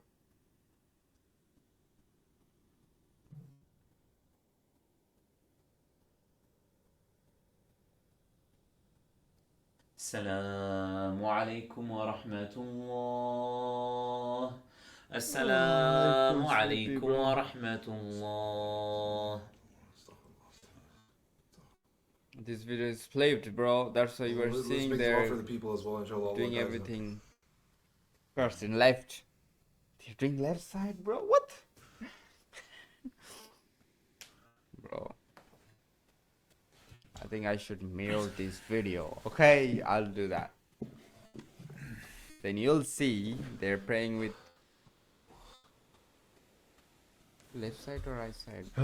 They're putting their right hand above the left hand. You're not tired to get some sleep for tomorrow? When are you planning to end? Should we leave you for to have a discussion with Don privately?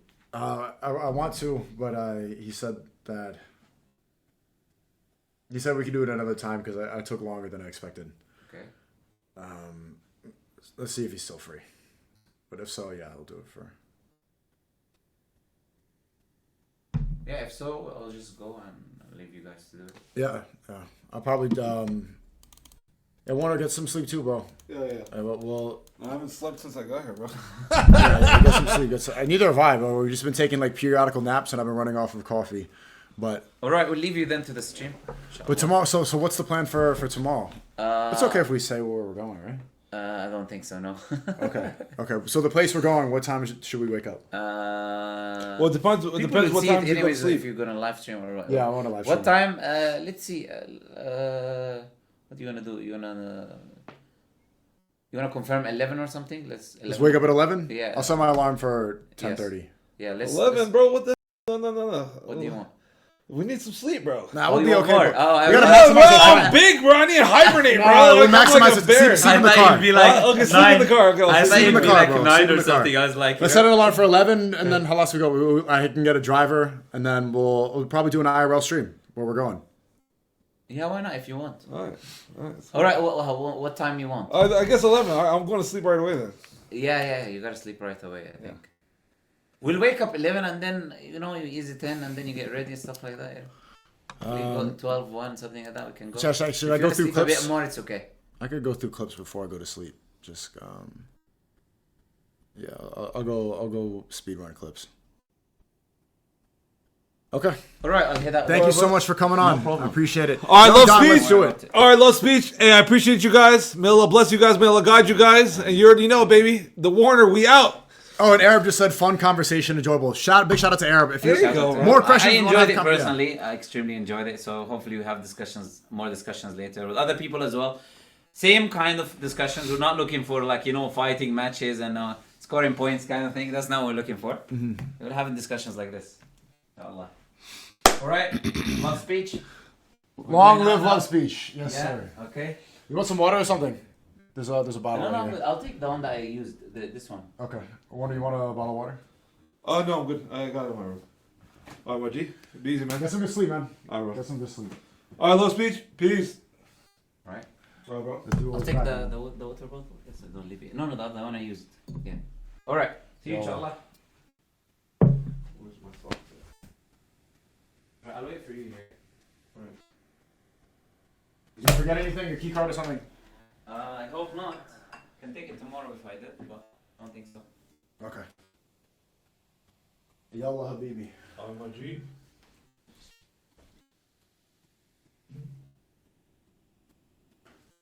Hey, my first desktop, bro. That was it was kind of fun, bro. First time doing desktop. Really? Yeah, I've never done desktop before. Do you prefer this or I'll talk tomorrow? Yeah. I mean, yeah. Okay. All right. Assalamu alaikum, G.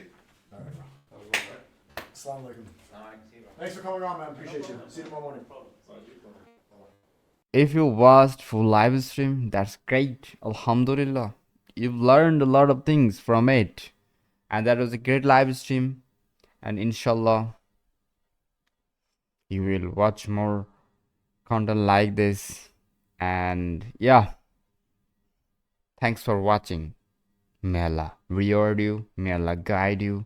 May Allah guide us all. Ameen. Ameen. Ameen. Assalamu alaikum.